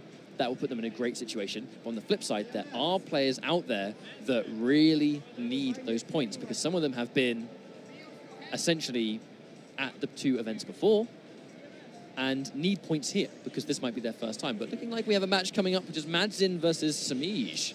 So I believe Samij was sent to... I just want to get clarification. Is this if this is winners or losers bracket action? I believe this is winners, actually. I believe it was Nubcakes versus Samij. I heard that Nubcakes won that. I was watching something off stream at the time. There was so much going on, but there was talk of Nubcakes taking down Samij. We'll get confirmation eventually, but I'm inclined to think this is definitely winners bracket, because these guys are continuing to play. But I mean, Nubcakes himself, phenomenal Batman, highly respected among the North American scene, particularly in the West Coast. And he's had a really good tournament himself today. Madzin, we've already been seeing him as well yesterday make it out of his pool winner side by defeating Dab to do so. You know, Madzin, one of those players that just brings a team of characters to the table. Definitely sort of comes in with Batman, Atrocitus, Darkseid, even Bane he could bring out if he wants to, but I can't imagine we'll be seeing that. Madzin definitely, I think Bane's his favorite character, but doesn't really fit the way he plays competitively, I think. So I'm more inclined to think we're going to be seeing Batman / Atrocitus. I think he uses Batman for specific matchups. But once again, guys, we'll get confirmation of whether this is winners or losers as soon as possible. But both these players definitely have what it takes to be in the winners bracket. So I definitely wouldn't be surprised if it was winners. But if it was losers, I'd definitely like to see who came off here. But we'll soon find out. Let me consult the bracket we've got here. And see the old bracket. But the matchup we're likely to see, I mean, perhaps Atrocitus versus Catwoman. Batman versus Catwoman would be a bit interesting, because I don't know how much experience Madzin will have. But going in with Batman first. We'll see if this is the character he goes with. But Samij has been on a tear in a War of the Gods online tournament. Did pretty well at CEO, but didn't quite make that top 8 placement. Looking to really try and fix that today, I think. Madzin, fresh off his top 8 performance at CEO, where he defeated Biohazard, Scar. Really good players to make the placement he was able to get, but so we're going to get reset with EVO. The results are about to find out. I actually think this must be losers bracket, I believe, unless this is for semis, because I'm fairly sure that Samij lost to Nubcakes. That's what everyone in the crowd was saying. People were saying he is about to beat Samij, so I don't think we saw the ending to it. This is the crazy thing about EVO, where there are so many matches going on at one time. I mean, it's hard to keep your attention on one place, because when one amazing set is happening, there's like 6 or 7 around you, and it's like, which one do I look at? We've got these 2 top players here, we've got those 2 top players there, and it's all around. There are too many good games to pay attention to. That's just EVO time, starting off with Atrocitus. First things first. Now, Madzin playing Atrocitus is an overwhelming character.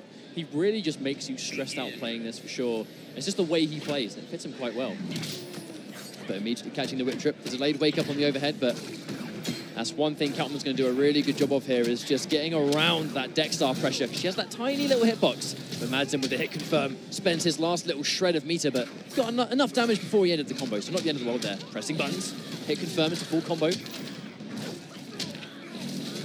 Now we're going to waste as much time as possible. That's the main thing you do as Atrocitus. You just want to make your combos last as long as you can to just get that Dexstar back, because he kind of lives and dies by this trait. So down 1 into Dexstar. I'm not quite sure Samij was ready for that. And he commits into the down 1 50-50, because Samij can't really fight back. I know the meter burn is a punish, but without bar, not as unsafe at all. Like going into lift into shield on block, just to make sure that you cover that option. Samij going face first into the shield. Right here, Madzin playing patient. You can tell he's just really stalling out for time, trying to get the cat back. Well, there's a lot of respect coming out of Madzin's play. I think he knows he has to kind of sit there and wait. Goes in for the unblockable, guaranteed Dexstar. Now this is likely to be around. There's not much Samij can do to really stop the Dexstar. Yeah, the shield comes through. So however, he has gotten near the corner. Yeah, so Dex has run out, but he has already started to recharge, so Madzin can stall as much as possible. No, goes straight for the low. Madzin with the unsafe stuff already. I think he just took the risk, where if he got that 50-50, Samij would have taken a huge chunk of damage there. There's the block. More pressure. Guarantees the Dexstar trading one of those bars for push block. Oh, wow, nice. Threading the needle. Samij manages to make both avoid. He's going to even things up to the second life bar. Still mildly down on health, but as Catwoman, that can only mean so much. It's going to be quite a while till Atrocitus gets his trait back, though. So you know Samij is going to really try and land his hit now when he can't defend. Yeah, it doesn't overcommit, yeah. Madsen just goes to the signal all by itself and tries to wait for the rest. Samij playing very well. Plus frames. Oh, wow, the anti-air with the forward 3. And this is going to be a safe Dexter activation. And then here comes Madsen going in for the plus frames into shield. Samij has to really hold this. Goes in for the push block to use up some of it, but really nice defense. Plus frames, nice block on the overhead, and a good fuzzy on the forward 3. Down one's going to recover in time 2. Samij just pressing all the right buttons, not making himself too unsafe. Madsen, again, trying to wait for this cat to come back. Oh, no. Connects the low, but Samij isn't ready for it. I think quite ready for it to hit that distance, but no. V-burn back 3 to blow through completely, evening the life bar up out of nowhere. Now, Madsen didn't go in for the clash. He's confident he can use this bar to make that comeback. He's got 4 of them, and that was a really good call from Samij. But still no clash from Madsen. Oh, what? No. No, he was able to block. It actually didn't work. He was able to block because the projectile actually connected. That's going to be really unfortunate for Madsen. Catches the jump, hang on, no clash. This is last minute. Oh, no, the low profile on the standing 1. Samij with that round. That was too close to call at the very end, but that typical Catwoman low profiling under the standing 1. It was a risky decision for Madsen to not go for clash there. He was guaranteed 30% health back if he wanted to get it for free, but he just chose not to do it, to hold on for the super. Use the super. I mean, use the super after calling the AWP. So even if the AWP hit, it wasn't going to combo. I don't know, maybe it was to catch a jump, but unfortunately, I think a decision like that can be really, really tilting. Madsen's really sitting there, collecting himself, thinking about it. But I think taking the time out to think about this match is really important, because that was... Well, also, you got to imagine what's on the line, because I mean, unfortunately, I can't seem to see it on the bracket. We're still trying to find out whether this is a winner's match or loser's match, because that could completely change how they want to play this. Now, Madsen's gone for Bane. He's gone for a character switch. Atrocitus was doing the job, but maybe just feels like Samij might be riding that momentum a little bit too hard. Maybe trying to reset the scenario a little bit. Surprised to see Madsen go for Bane. Doesn't really pick the character too much in competitive these days. Indeed, but must be confident in it, but already getting opened up and a big life lead for Samij. Goes in for Venom, but yeah, that jump back. I mean, this is going to be a typical story. I think the jump back 2 is such an amazing tool in this matchup. Venom already cooled down, only getting caught on the debuff of the level 1. Madsen just throwing himself away right now and basically giving a free life bar away. Samij is capitalizing on this perfectly. Yeah, unfortunately, this is on the verge of being a completely free game so far. Yeah, the jump back again. I mean, there's not much risk involved right there. You kind of force him to do dash and uppercut, but that in itself is really unsafe. Wake up, neutral jump. Samij just has all the answers. Clearly ready for this matchup. Now, I mean, he's going to get health back right here, but with the amount of damage that Catwoman's been able to output, it's not going to mean a huge amount. This is a bit of a tall order, unfortunately. We'll see if he can do it. But Samij, even with no bar, Catwoman does have access to that meter's damage. No, I'm not sure if that was an executional error. And here come the 50-50s. Let's go for the raw command grab. Isn't going to connect, but at this point, the comeback is going to be difficult because part of Bane is taking a hit every time he armors through, and the lower health he gets, the less likely he's able to do that. Now, it's quite safe to assume that Madsen's going to lose this game. That's an unsafe move, unfortunately, but what does he do next? I'm inclined to think, sure, definitely swap away from Bane. I'd be very surprised to see him stick with this now. Samij is more than ready for this. I mean, at this point, I mean, there's very little he can do. Madsen kind of just stalling out there. I think just trying to think about it, Samij looking very comfortable. I mean, we said at the start, Samij almost like the dark horse at this point, because he hasn't kind of had a breakout major win in Injustice 2 sort of offline yet. He does tremendously well online at the moment. But this could be the one tournament since launch, offline, major event, Injustice Pro Series, EVO 2017. Could he make top 8? If there's one tournament where you have that performance that really cements you in the offline world of Injustice 2, it's going to be this one. However, he's 2 games up on Madsen. Madsen made a really bad decision at the end of that first game, and it cost him dearly. Unfortunately, went to Bane. It just didn't work out. And Samij is riding a 2 straight game momentum. That's going to be really hard to take away from him, I think. Indeed. Not even a whip on a shift attempt there for Madsen. Isn't quite ready for it. At this point, I think Samij is just too prepared. This is looking really good for Samij at the moment. Got him in near the corner as well, and this is Catwoman's favourite place. There we go, see a full combo coming out from Madsen. Has just got 1 bar, going to get the cat. Saw him do a lot of work with this before, but can he do the same thing now? Oh, there's the anti-air. Now the push block. We actually saw Madsen go for the blood drain there, the damage over time, but push block actually gets rid of it. Oh, preemptive up breath. I think maybe predicted a jump too, but Samij not being too predictable. Oh, and he catches him. That's match point for Samij on the verge of moving on very comfortably in the winner's bracket. He commits in 50-50, but Samij, I'm inclined to think that he has really fast reactions, so he's probably fuzzying that. You deflect my rage. I can't be tamed. Already we can see he's going to win this clash if he wants to. Samij not spending anything, trying to hold on to it as long as he can. Wow, that good reaction with a cat dash. Samij just letting him do that at all. That was an expensive defense. Again, a really good block from Samij. It's going to be risky to go for those once more because look at the fact that Samij has a bar of meter. That's going to be a meter burn back 3 punish. Pressing buttons. There's a big hit confirm coming from Madsen. I mean, this is Atrocitus. He can make comebacks. Trying to stall as much time here. Down one into punch float. Samij, wake up. Yes, he does. No reason not to. Has very little health left. Any damage he can take here is like 3 damage for what could be the final round of the cat dash. Wow, Samij reactions cannot be tested. He is proving time and time again that he knows how to do that. Looks like it could be the beginning of the end. The issue is he's going to go into this round with no deck start. It's going to be a while before he recharges it. And Samij with those 3 ticks. That's a full combo, but going into the second round, Samij is going to have access to that clash if he needs it. Careful. Draws him for the forward 2, but the trip's going to do it. No clash available for Madsen. This could be it. There we go. No clash opportunity. And Madsen gets taken down by Samij, who's going to be moving on over him. So, fortunately, Madsen's going to drop down here. But still very much a good set all around. I mean, Samij, do I see Novak and Omega? We'll talk about that match later, that potential matchup. But right there, I think what we just saw was... Wait, hang on a minute. Wait a minute. In the background. I see them too, myself. We'll get to it. We'll get to it. I see them too, but we'll calm down. Finish your analysis. I feel like what happened there was Madsen, that was such a heartbreaking first game that Madsen, I think he failed to recover from that. We all know that Madsen is an emotional player, and I think that's one really important thing I want to voice here. Those that watch Madsen online, and they don't quite... I feel like a lot of people don't quite understand the guy, right? Where he really is like passion personified. And he feels the game. He's into the game. He loves these franchises. He loves the community. He loves the scene. He is an energetic guy, which is why you see some of the biggest pop-offs in fighting games coming from Madsen. Because it's just... it means a lot to him. He is a passionate player. But now, on the flip side, when he made that bad decision at the final game, I feel like it must have really been grating him. And you can tell in his gameplay that it was a different Madsen on the second and third game, because I think it was still eating away at him, and I think he just failed to recover. But Samij, cool as a cucumber and staying super composed, and he deserves to move on. Oh, of course, Samij playing out of his mind. I have no doubt we'll see him getting through. I predict he's going to be making top 8. He's one of my predictions by far. Catwoman's a great character, and it is!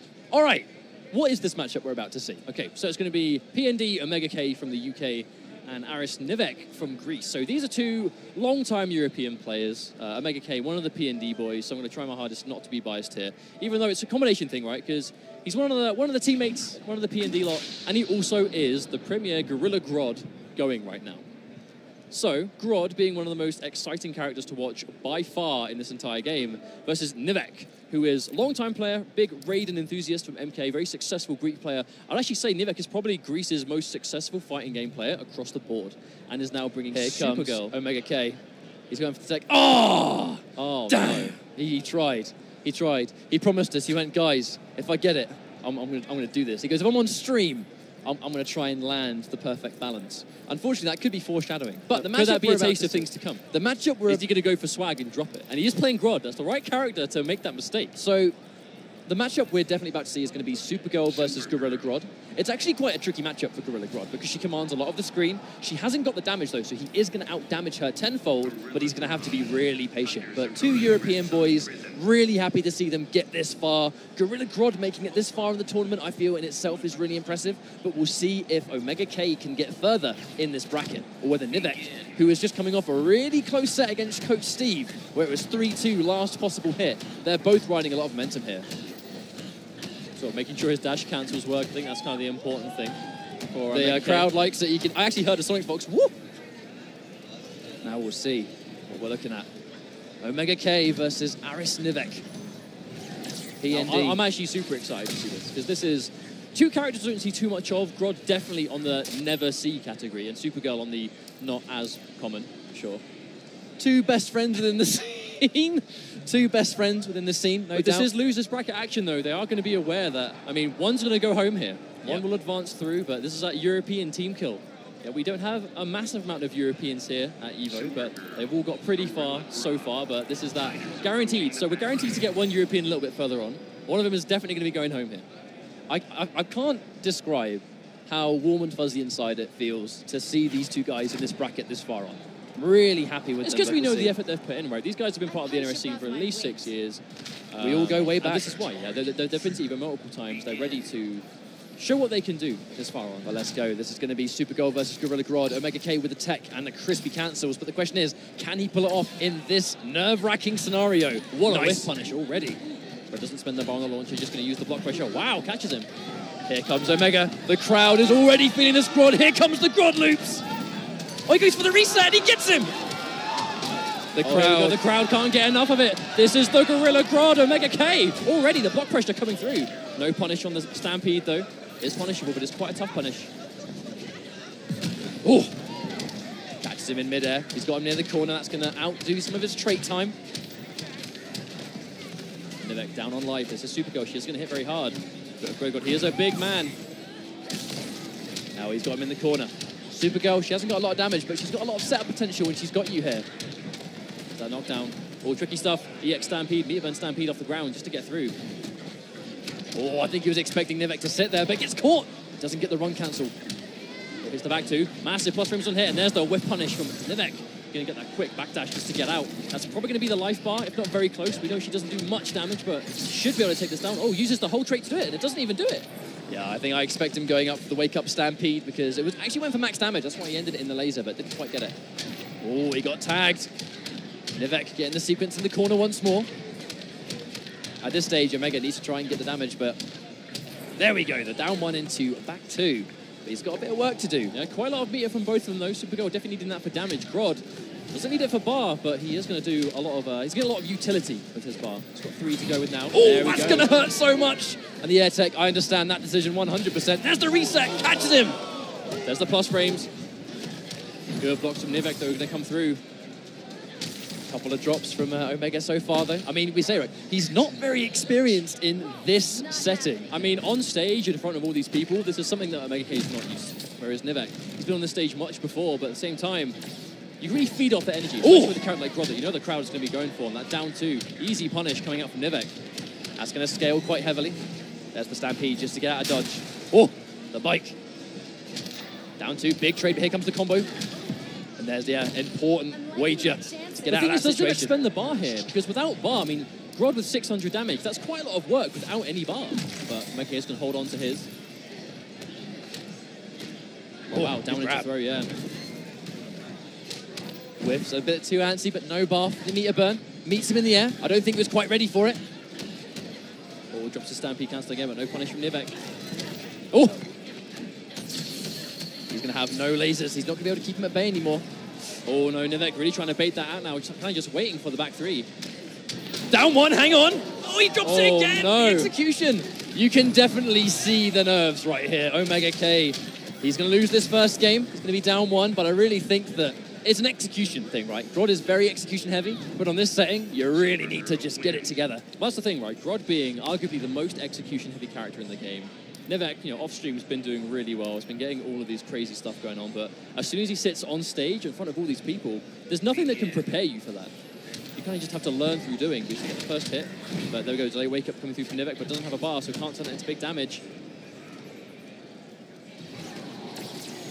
He's going to try and go in for the ruction, but those fast projectiles from Supergirl, yeah, it's going to stop him from being able to do it, unfortunately, and a really nice reaction on the leap. Instant jump one.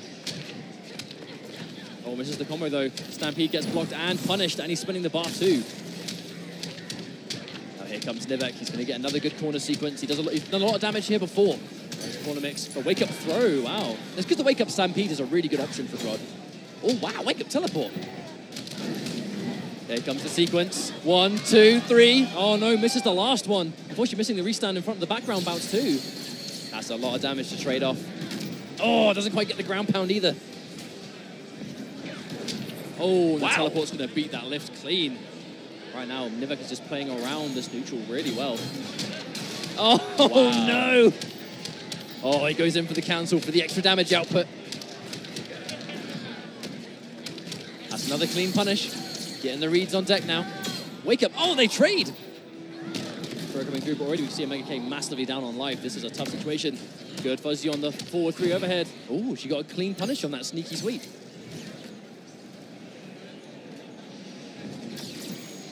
Yeah, this is one of the issues in this matchup, is that Supergirl really does actually command a lot. Yeah, too far away. That normally combos, but doesn't quite combo at the absolute max distance. And that's looking to be a second game right here.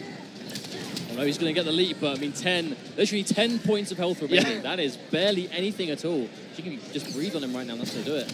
Oh, gonna knock her out of the air. Here comes Omega K. Oh, the block! Oh, the block on the low. Very clutch stuff. And Omega, unfortunately, is currently down 2 games. I think the big thing here is just execution. We're finding Omega K. He's getting a good amount of openings to just take damage. He's just going for absolute optimal, but unfortunately dropping it. So if you drop combos with Grodd, you lose the setup, and that is the thing you need with Grodd. You need that restand, you need those plus frames, and dropping those is a huge disaster. Goes in for the unblockable. It's the start, but again, immediately challenged. Like, Novak is consistently just ready for the leap. A big thing about this matchup, though, is Grodd's traits. The projectile immunity he can give himself works against her ice breath, works against her trait lasers, but because she can shoot them so fast, it's actually really difficult for him to get the projectile immunity activated against her, unless she has no trait whatsoever. He's going to get him in the corner once again, quite a common theme, but this time goes in for the restand. Here comes the run cancels. A little bit too, and again, a bit antsy on the meter band back 3. Hasn't worked the entire set. He's managed to get out the corner, but it's not going to be enough at this stage. Novak is on match point versus Omega K. 2 European guys, they've got this far, but one of them has to go home. That one gets blocked. Long range, but never got the patience. Gets opened up by that again. He's going to get set up here. Oh, the grab reset. Here we go. Oh, no. Drops it again. That's actually one of the elements. She's got a little hitbox. Some of the combos actually a little bit weird against small hitbox characters. Supergirl definitely being one of them. Unfortunately, taking more damage here. He gets the reset into the... Wow, I don't even know where that connected. At this point, I think Novak just looking a little bit stronger, to say the least. Just consistently playing well in that neutral. Going to tie the Clash 2, denying him that health back. And that's another whip punish, but he has access to the fully charged lasers. And unfortunately, it's looking really bleak for Omega, who's on the verge of elimination. Gets caught one more time, and he's got such little life left. He's going to get a full combo here, but again, drops the down 1. I feel this might be telling everything. Now, this is... again, we find ourselves in the same situation. 50 points of health left, and that's it. I actually didn't even know she could do that yet. I didn't even know. I have never even seen that move before. But here comes Omega. Oh, 5, 6. Oh, no, she's little. She's final loop. She's too small. Oh, the whip. Oh, the delay wake up. Down 1 is good, though. Here comes the cancels. Oh, hang on. Up. Here comes Omega. Oh, the wager. I mean... it's so hard to call, but he tried to go for the loop in the corner, but she is too little. That 2 bars, he still has so much work. If he gets hit by anything here, he's done. Oh, no! Oh, and that's going to be it. Omega K falls to Novak from Greece. I think we're happy we saw Grodd, but definitely you can see how that main stage nerves with such an execution-heavy character can really sort of get too much if you're not used to that pressure. But, fingers crossed Omega K can use this experience, being at EVO today. He got pretty far, props making it out of pools and getting this far with Grodd, winning a few matches off stream, but ultimately, I think his nerves just got the better of him. But I think he was actually expecting that. Like, he's definitely a player that you can sort of see the execution sort of dwindle when he gets nervous playing, and that's definitely one of those cases. But Novak on the flip side, playing absolutely solid as a rock, clean execution, good decision-making, fast reactions to punish the leap, and, just to name a few things. But that was a really good series. I'm really proud those guys got the way they did, but we're going to go into more matches within EVO 2017. We're going to go to a quick break while we set them up. Don't go anywhere.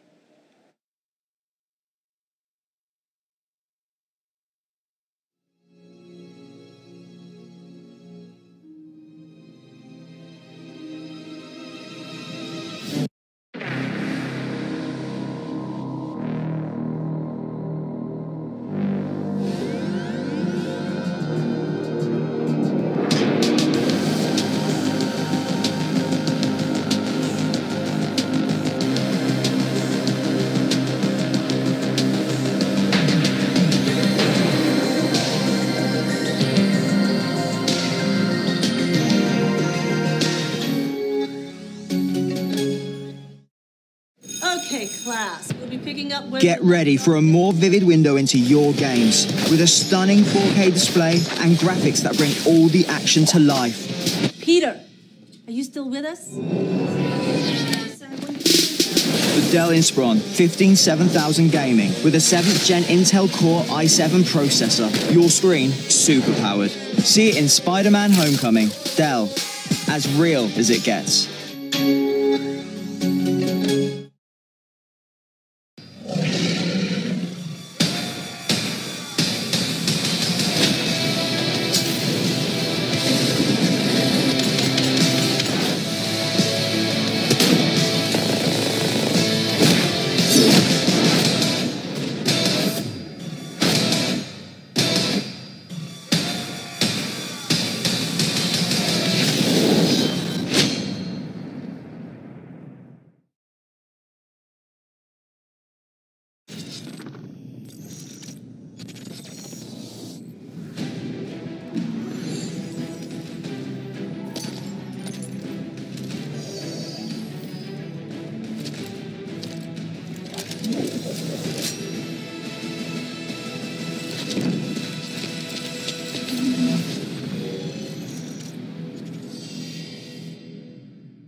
Welcome back, everybody. This is the Injustice 2 Pro Series presented by PS4, live at EVO 2017. We have a run back on our hands, but we did just see an amazing set between Omega K and Novak. This was a European team kill. Unfortunately, Grodd quite fell to it, but we have a really good match coming up. We actually do have a replay to show you from that last match, which was P&D Omega K versus Novak. This would have been, I think, when he got the he got the reset. I think it was the 6 reps of the loop. I'm not quite sure. Hang on, this was about that. There's some good potential here, but this was, yeah, that was just the restand into block pressure. I mean, this is Grodd. This is why we were saying, even though Omega K ultimately lost this set 3-0, I've already been chatting to him, and he's like, yeah, I don't mind, you know, I know, sort of, you know, nervous execution, but doesn't really mind. Happy to lose to Novak, you know, definitely the EU sort of homeboy. Goes to the reset attempt there. I mean, that really is Grodd summed up. Now, the most disappointing thing about that set was, if Omega K won, we might have had a Grodd mirror. The only potential there could have been a Grodd mirror is if it was Omega K versus Coach Steve, if Coach Steve felt like it. But this is a run back. These guys did collide in winners. It was 3-2, last round, last hit. Coach Steve managed to inch it out of the last possible moment, but Novak has the chance for redemption right now. But Coach Steve did fall in winners to Theo, so he's looking to really try and recover in that loser's bracket. Both these players, though, it's looking, if the loser's match is as close as the winner's match, we are in for an absolute treat. Oh, easy punish down on the breath, though. Novak's very unlikely to spend his only bar on the safety of that breath. Oh, wow. Wake up with punish from Novak. We see the optimal meter build right there. This is a very, between these players specifically, this is a very calm and collective match. You know, they play that very sort of neutral-heavy game. Safe when they can, but they do take risks if it seems like a good idea. They're just very calculated players between them. Dangerous thing right here, though, that Novak is now kind of near the corner. This is where you don't want to be against Rossos, but going in, making it a safer approach, spending all of his trait to do it, but there, catches the punish. And this combo is going to take quite a while. Dextar's going to be over half by the end of this, but the air tech to get around. There's the 50-50, overhead or low. Or delay wake up once again. Make you saw Novak doing that all the time in their Austrian match. Going for maximum delay wake up to waste as much of that trait time as he can with his Rossos. Is that going to be chip damage? Not quite enough. Not quite. Specs left. Oh, wow. And Coach Steve going to get a big hit. Going to take this first life bar away. Is it enough? Yes, it is. The last minute. He's going to regenerate a nice amount of lasers, but this is a dangerous range for Atrocitus to be at. Wow. I think he actually took the round on purpose, so he's now going into the round with Dextar. Oh, but the truck. Unblockable truck from the swamp. Kind of makes you think, how did that get there in the first place? I suppose it's not important. Meet a bone roll to get in against Novak, who has loads of bar to work with. And a character like Supergirl can do great things with this. Least of all, damage. Oh no, almost thought he was going to drop that, but no, he did not. Now he's got Coach Steve near the corner. This is danger territory. Supergirl, she hasn't got damage, but she's got a lot of hard knockdown setups here. And one thing to look into is that Novak has a full trait stocked, which makes his low options a little bit safer. Now here confirms, Coach Steve wasn't ready for it to hit, I don't think. Oh wow, there's the air-to-air. Novak's been on point with those all day. With good defense coming out from Coach Steve, being patient. So he really wants to get an opportunity to call the cat, but that could have been it. He's built a huge amount of bar in this defensive sequence as well. Oh, there's the breath to go through the meter burn back 3. And yeah, no doubt at all that we saw a clash there. Almost makes you wonder that, you know, Novak had the option to go for unclashable damage, but to be honest, maybe he just wants to get that clash out of him, but that could be a safe cat. This is, oh no, not safe at all. However, he's now not going to have any lasers, which means Coach Steve has this uncontested Dextar sequence. There's the splat into, no doubt, one more into grab, but good tech. And now here comes Novak. He's got 1 bar of meter. Oh, the last minute cross up. This might be enough. This is going to be enough to get him low. It's not going to be enough to kill for sure, but he's going to take him towards the corner. No, he's not. Mid-screen Oki. Delay wake up. Good block from Coach Steve. But the trait gets spent or gets hit by the last hit of it. It's in danger. Didn't have enough trait charge to go for the laser. Oh, Novak might be in trouble here. And there's the clash. Now, this is going to be good for Novak because he got rid of Dextar. The cat is going to be out of play. But is Novak going to have any eye laser, or is that going to sort of reset the cooldown as well? We'll soon find out. Yeah, he's got one. And now it's available. He spends it immediately. Coach Steve just needs 1 hit, though. He's got a bar to meter burn his blood lift. Novak's will be careful here, because if he goes for the cat and he has the eye laser stocked, he can actually stop him from calling it. Coach Steve's going to be very careful, but no. Whoa! I don't know what happened there. Novak just playing chicken. There's the whiff. Oh, and that was a very long game 1, but I think that's a taste of things to come. Both these guys playing at that slow pace, happy to do so. This is how it went down in their winners match. Novak, though, off to a good start. He did win the first game in winners, though. Coach Steve brought it back. Run into grab. Here comes Novak. Hungry. There's the punish. Up, yeah. Coach Steve going to it. Doesn't get a full combo, though. You cannot afford to drop combos as Super Go when you already don't do very much damage at all. And there we go. A nice punish, down one into lift. And we're talking about damage. Welcome to Atrocitus. That's what he does best. There's that 50-50. He's got him near the corner. He's going to get a few reps right here. Good damage on the combo. He's going to get 4. And just look at the damage over time effect. Really important for Atrocitus. Wow, nice optimization just to get that sort of corner repositioning. Drops it though, quite short. There's the grab. There's the overhead. Oh, max damage. Oh, wakes up with the truck. Oh, hang on, is that going to do enough? Yes, only just. He's near the corner though, which is not a great situation to be in, but Coach Steve, he has half of Dexstar left. There's the teleport. First time I've seen that in a set. Good catch. Him out. Not quite close enough to get a maximum amount of follow-up. Any damage Novak gets here is going to be constellation damage before he inevitably loses that first life bar. Did a little bit, but Coach Steve definitely still in it. I like how he didn't rush to go to the lift too. Coach Steve wanted to wait for a time that it just seems like not the obvious thing to do. Clean jump in for Novak though. He got hit anyway. He gets chased down anyway. That is not great for Coach Steve. Goes into his clash. That was a very unfortunate sequence for Steve. I don't think he was ready to get hit by that. They both spend nothing, which makes a lot of sense here, but... Oh no! Full combo incoming! And there's also going to give time for Novak to charge up that trait, get some more lasers. Corner carry. Oh, tricky stuff! Oh. There's the shimmy bait on the throw. That's going to do a huge chunk of damage. Opts not to end the combo, goes for the setup instead. A nice tech. But Coach Steve has a lot of work to do here. That's going to do a huge chunk of chip. He's got access to Dexstar, but he has to get the hit first. He bets the farm, and that's 2-0 up. And he's going to a player select. Now, when he's been on the back foot before, we did see him go for Grodd, but clearly, Grodd is a matchup that Last time we saw him go to Grodd, it was versus Tekken Master for that one, almost like that rank match style, right? Yeah, that sure. one game situation. He had one game left to take. Tekken Master had put himself into Black Adam at the time, and it was enough. But do we see it now when he has to put himself in a 3-game comeback situation? Like you said, Novak is clearly ready for that character. Yeah, when we saw Tekken Master versus Coach Steve, not to discredit in any way, shape or form, but it was clearly a matchup that I don't think Tekken Master was actually prepared for when you watched him play it. But on the flip side, Aris, I think Novak just demonstrated really clean awareness, but he's just taking the time out. He's gone back in for Atrocitus, so he is going to bet it. He has no choice now but to make a 3-straight game comeback with Atrocitus. But Coach Steve, he's been on fire today. He can definitely do this. It's a tall order, but we saw him defeat Novak earlier on, but now he's got to do 3 games back-to-back. Novak showing a lot of momentum right now. Background bounce? No, he doesn't even need to go for it. Opts to go for damage instead. Unfortunately drops it, but gets it again. A reset that is not really a reset, but speaking of resets, the hard resets, a second or third reset. Good chase down on the air tech. Novak once again not going for the sort of finishing to that. Makes you think maybe he's doing it on purpose just to sort of get that screen distance. There's the 50-50 once again. That's a 50-50 that right now I think really only Coach Steve tends to go for, but it's so effective. Overhead splat or low puddle.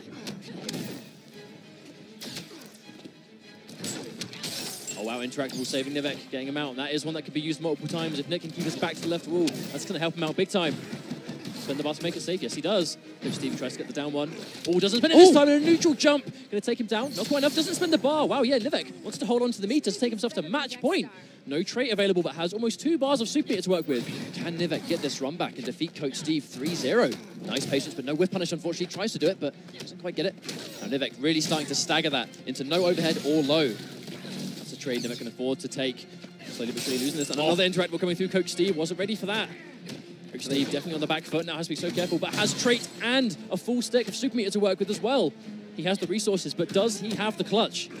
The thing is, Novak is staggering so many things. He's making it really hard for Coach Steve to get a grasp on when he's going to commit to these strings and specials. Wow, and now Novak has started going towards the unclashable. He wants to end this. He wants to end this safely as he can. There's another grab with punish. Novak is on the verge of sending Coach Steve home 3-0. He gets the sweep as well.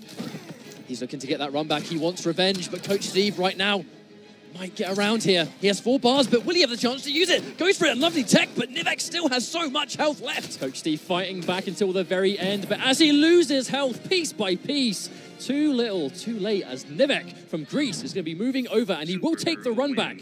Let's not forget, when these guys fought off stream and winners, it was last round, last hit. Literally came down to like 40 points of health, if that. It was so close, but Novak making the adjustment, riding that momentum from his win before against Omega K to a clean 3-0. Unfortunately for Coach Steve, I mean, we said before, we were expecting this guy to go super far, you know, more than capable of getting top 8. He just, you know, sent losers by Theo, who's one of the absolute best Injustice 2 players on the planet, no shame there, and Novak, best fighting game player in Greece, easily, so definitely nothing to worry about there. Well, I mean, the man's patriotic. He is literally wearing a Greek flag. Like, he is proud to be Greek, he is proud of his community that he comes from. He's continuing to do really well. He actually, in the first year of Mortal Kombat X, managed to make among the top 17 numbers, so he almost got top 8 in year 1 for Mortal Kombat as well. So he's been in this situation before, and it's nice to see that he is continuing that momentum in Injustice 2. Coach Steve had a hell of a run here. No doubt we'll see him again throughout the Injustice Pro Series. This is not the end. This is not the end of Coach Steve. This will not be the last time we see Coach Steve. This guy is more than capable of coming back super strong. You know, fingers crossed we get to see Injustice 2 at more EVOs to come. But moving on to our next set, we're going to have Method Silvereye versus Echo Fox SonicFox. Now, let me quickly consult the bracket and find out what point this is at in the tournament. Let me consult the old bracket. There's so much going on at one time, it's a little bit hard to gauge, but this is, I've just been informed, thank you very much, production. This is top 32 winners. Method Silvereye, again, recently acquired. Kind of just going into the Injustice Pro Series, we saw Rio and Silvereye get picked up by Method. And they're both doing well. Silvereye's been... In our winner's side, top 32, we are rapidly approaching top 16. And then after that, top 8. We have plenty of matches left to go, but just mere hours away from getting through to our top 8 and finding out who's going to be our first world champion for Injustice 2. But SonicFox really has been just putting on a show with Red Hood. I mean, ultimately, everyone's been trying to practice against Red Hood, you know, trying to learn what their options are, know, so should they fight SonicFox, they're ready for the character. But ultimately, it is clear no one plays Red Hood like SonicFox right now. This kid just has a ridiculous understanding of what this character can do, how to put him to good use, and he just fits the way SonicFox plays like a glove. He's got the mobility, he's got the options, he's got the mix, he's got the conversions, he's got everything you need. Now, Batman versus Red Hood though. SonicFox said yesterday, or earlier on, speaking to him, we were talking about Red Hood, he said, and I quote, "Red Hood bodies Batman." He thinks this is a really good matchup for Red Hood. Now, this is by far the character that we have seen Silvereye play the most. And this isn't even a button check. These guys have gone straight in. Okay, this is a matchup that SonicFox is very comfortable in. Now, the question is as well, how much experience does SonicFox's competition have with this character? He is very new. Oh, an instant jump one from SonicFox to keep him in the corner. I like that option. There's the mine. Good blocks coming out from Silvereye. Goes straight for the sky to get out the corner. Oh, the mine just misses completely, and Silvereye now has SonicFox back to the ball. Drops a combo. That is unfortunate, because look at how much damage he's now just lost off it. Yeah, down one into Leap Meter Burn. It can be a very not expected amount of damage. Not everyone's going to be ready for it. Comes those overhead akimbo shots in the air. That mine. The really important thing about the mine is on hit or block, it stays exactly where it is. It's got that sort of almost 2-second fuse, or just 1 second fuse, or however much. It's a short fuse for sure. Follows his bat on the way in. Has him in the corner. Wow, baits the air tech out of him. But another drop coming out from Silvereye. Does have a meter to the Vortex too. Now the mechanical bat should... Actually, I think the mechanical bat might have punished that earlier, because I believe some of those are -8 or even more. Yeah, definitely punishable options, both the overhead and the low, but you have to be ready for sure. And some characters have a very hard time doing so.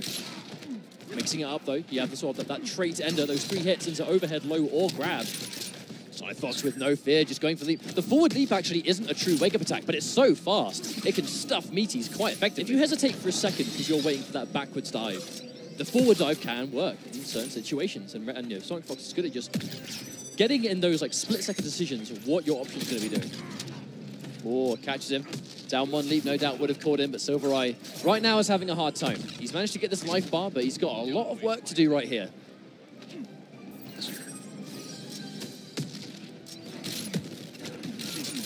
Comes over here, but the chip damage is going to be getting very dangerous the further this match goes on now. Or spends his second bar, has one back in reserves. Oh, not quite enough. Does manage to catch the leap, but at this stage, even a sneeze will take him out. SonicFox, again, I mean, why not, right? Just keep going for it. If you catch it, he's going to get chipped out. Had a clash as well. Even if he did get hit, he had the option to get some health back. SonicFox playing super good already. So, right, looking strong, looking a little bit unfamiliar in certain places, but that's to be expected. One of the important elements that SonicFox has not actually been given access to a stage that Red Hood gets the unblockable resets. So no doubt we're seeing Silvereye go for a rematch, because it is going to be a stage Red Hood can't be as effective on. Oh, Silvereye didn't quite have the bar there. All hard to blockable, low mine into overhead jump in. Big damage on that air grab just to finish it. Knocks him into the mine. You get caught jumping, that will go for it in the mine. Just, you have to respect it. Such a dangerous, present-setting move. Oh. SonicFox looking about as dominant as I think we were expecting with Red Hood so far. He's come prepared. Oh, wow, there's that movement on 4-3 to get through. He's going to spend the second bar. No, he isn't. Oh, there's a delay wake-up coming up from SonicFox 2. There's that anti-cross-up down 2. Wonderful conversion from SonicFox 2. Goes in for that low just for the knockdown. Catches him with the down one before he gets the plus frames. That's going to be a start, but just that push block. But when Red Hood push blocks, that's basically a free mine. Now, Batman does have an answer for mine in sort of just more grappling hook, but that can be dangerous. Obviously, if you're in range of that forward dive, you are going to get punished. You are going to take a lot of guaranteed life. It's going to add up very quickly. And there we go, the mechanical bats letting loose once again. Silvereye, again, taking that first life bar, but has lost a lot of his second in the process. That's the running theme. SonicFox dominantly takes the first life bar, and Silvereye tends to wake up a little bit, but he takes so much damage in the process that it's a tall order every single time he does it. And right now, I feel that that's actually a matchup changer. We need to see more grappling hooks, because that's going to challenge the mine from distance. Oh, now wake up, 197 damage. Does so much damage by itself into Meterburn Shuriken. And 2-0 already for SonicFox. This is what we were expecting to see to a degree, sort of just dominance, comfort, and just being ready. This kid is clearly prepared for this tournament. And we find himself winner side top 32, 2-0 up on Silvereye, looking very confident. Now, some people were a little bit concerned that SonicFox had spent so much time preparing for Red Hood and not really doing amazingly well or even entering at all some of the online tournaments leading up to EVO because Red Hood wasn't legal, so he didn't really bother. Now, a lot of people are like, well, he's not really been competitively tested with Red Hood. Is he going to be ready? Clearly, right now, this guy is more than ready. He's arguably more ready than everyone else. Silvereye could have got a punish on the low, didn't quite get it. Wasn't quite ready to capitalize off that mechanical bat either. Oh, armor break. Nice hit confirm. This could be a full combo for SonicFox. What's the ender? Full screen. Just a lovely setup. Send him full screen, go for the mine, leap in, get those plus frames. Just like that, SonicFox is on the verge of a very, very fast 3-0 on Silvereye. Bear in mind, guys, this is the top 32. Very important match. SonicFox wins this, he will be one step closer to that top 8. Just piece by piece, just chipping away this life, even on block and hit. Just working so much damage coming through. Not a maximum combo though from Silvereye. That is unfortunate. Oh, down into dive. SonicFox. He just wants to take this damage down. Nice low mine into anticipation on the jump in. Full combo, but again, it's shades of what we've seen before, where he does manage to get the life bar, but he takes so much damage in the process because SonicFox is just all over him. All goes to the parry, but SonicFox just jumps out and gets baited completely into the transition. At this point, I think it is too late. SonicFox is going to be moving on 3-0 unless Silvereye can make something magical happen right now. Only got 51 HP left, and yeah, catches it on the reposition, but I think full screen, this is exactly where Red Hood wants to be. There's the Meterburn roll. Silvereye looking to make something happen, but good blocks from SonicFox. Hit by the last minute cross up, but no! Tries to commits a bit too hard. And that's, oh yeah, we're just running a story where Silvereye does not like hugs, especially when he's just been eliminated. SonicFox is the complete opposite. Man likes his hugs. We just noticed right there when the unstoppable force meets an immovable object scenario. Well, that was winners action though, so top 32 winners. We see SonicFox moving on once again. I do believe it's actually Honeybee stepping up to the stage once now. Honeybee having a very good tournament so far with that Flash. The Flash God Lord making it through EVO 2017. God Lord? But I think, the question has been answered.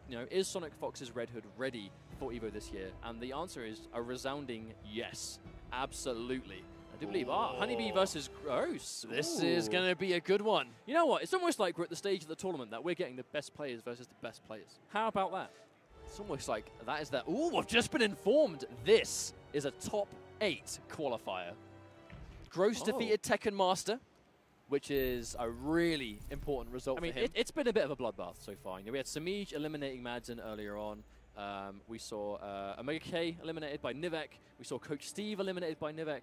And this is now winners action. Tekken Master sent to losers. Well, speaking of from Gross. It was Gross that beat him. I actually do believe we have a replay now from the Novak Coach Steve match where Novak, I don't know what happened here, because when these guys played in winners off stream, we had the pleasure of seeing that set. It was as close as it gets. Literally one hit in it between the two of them. Yet in this streamed match between the two, in losers, Novak played like a completely different beast. Like completely shook it up, and unfortunately his coach Steve did fall down 3-0 in this run back. But Novak just super girl looking good. Are we going to see Novak maybe make top 8? Just to prevent stating the obvious as well, guys, the uppercut whiff after a stun, that is actually to build a little bit of meter as well. That's why you would see the uppercut, because in between the freeze, actually it's so plus on hit, you have enough time to go for the uppercut. And then just go for your next move. Well, so going into this think match, to yourself, you might think to yourself, you know, doing just whiffing a special builds such a little bit amount of bar. What's the point? But then you have a character like Supergirl that without bar, she is harmless. So here we go, Flash versus Green Lantern. It's going to be a matchup that I think Honeybee is actually going to be quite experienced in this matchup because he has defeated Rebello before, who's another really well, Honeybee is going into this with a lot of momentum. Obviously, we saw him defeat Forever King in the winner's side. Just trying to look through who we have now. So Honeybee would have beat Star Charger to get here. It would have been SonicFox over Silver Eye. You know, I want to say, Honeybee over Star Charger, Gross over Tekken Master. This is quite a story because Honeybee in Mortal Kombat X's first year was able to get top 8 and he got 3rd place in that tournament. Gross was ever so slightly just outside of top 8. So you know Gross does not want to repeat history there. But on the flip side, I think Honeybee would very much like to repeat history and get another top 8. Well, that triple low coming through.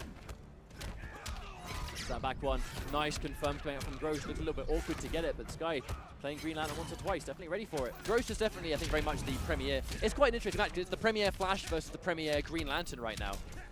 Two absolute masters of their characters. Wake Up cleanly beat by Honeybee. Doesn't get a full combo for it though. There's that backdash immediately with the knowledge, but down 2 to check him. Now it's going to scale quite heavily, but Gross is going to get good setup off this. They Wake Up come from Honeybee into down 2 on Wake Up. Clean stuff coming out, but misses the combo. That's another time. Honeybee's made that hard read on getting through, but just hasn't had the execution. Going in for the charge, but cancelling it. Maybe expecting Gross to try and meter burn back 3 or something. And there's the Lantern. A good option coming out from Gross there. Running man stance, we see sort of being the go-to option of getting in with Flash. But Gross is playing around it so well, and as I can say that, the charge. Other side, the fastest man alive. Where did he get a drink in here? Look at the stage. I think he just, the question really is, what on earth is he drinking? Think this is fun? We'll be in a sec. Right. There's the big wager, but Gross has a lot of bar. No doubt we see Honeybee save his. Flash really does need his bar for those really sort of chunky conversions. Sonic Pound, Lightning Kick. Oh, trip guard. But I say, Honeybee playing this at a very slow pace, much slower than we're used to seeing him. But for good reason, clearly. Oh, there's the cross-up coming out.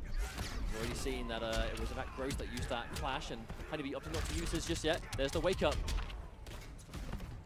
Meter burn roll into overhead. Wow, cheeky stuff. He has access to the character power, so he's going to slow down, get that massive combo on deck.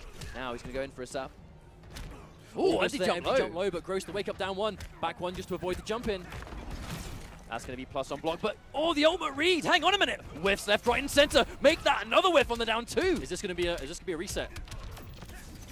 Oh, the overhead! Gets it! Gross used his clash early, had no option of getting out of that aside from just guessing right. And Honeybee 1 step ahead of the curve again, bringing himself to 1 game apiece. 2 games away from making top 8 on the winner's side. Flash does not have as much of an amazing neutral as he had in Injustice 1. He lost that Sonic charge, the really fast advancing charge he had in the first game. But he still has 50-50s. He still has the Speed Force trait. Yep, he's still got setups. And Honeybee mastering every single one, going in for the low, and that's another full combo. Flash still does good damage.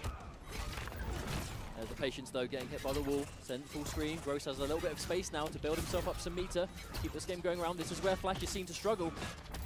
Now we are seeing Gross go in for almost like the bowling ball projectile to keep those dashes in check. Flash is not going to be able to go through those. Plus frames, all Meter back 3. Gross patient, doesn't get hit by anything. Oh! Big interactable there, just send him back full screen.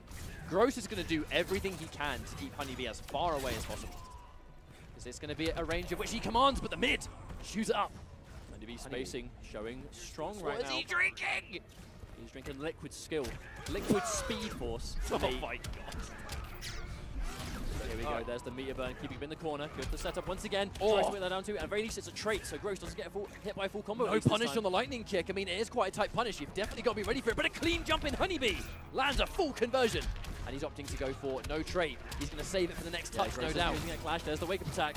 Oh, the wake up to get through. And that's going to connect. Gross using a bar in the process. Honeybee now has 3 bars to his 1. Clash is going to be a bit difficult for Gross unless he can build some bar up. Oh, there's the trip guard attempt. But I think that's why Honeybee jumped Honeybee, immediately. He knew nothing was going to reach from that range. Now Gross, he's going to be forced to clash here. They've both got 2 bars. How much does Honeybee spend here? I mean, Honeybee seems to need that bar to get those launches, those big launching possibilities. Does he spend anything? Yes, he does. Breaks it even. I mean, he builds a lot of bar doing the sort of the flash in the neutral there. Oh, the delayed overhead. Whiffing the jump in. That's going to be a clean trip guard, but no full combo. Tries to wake up Meatburn back 3. Now Gross back in the fight, 100%. Plus frames once again. Just tries to do a raw special, but Gross doesn't quite get the punish on deck.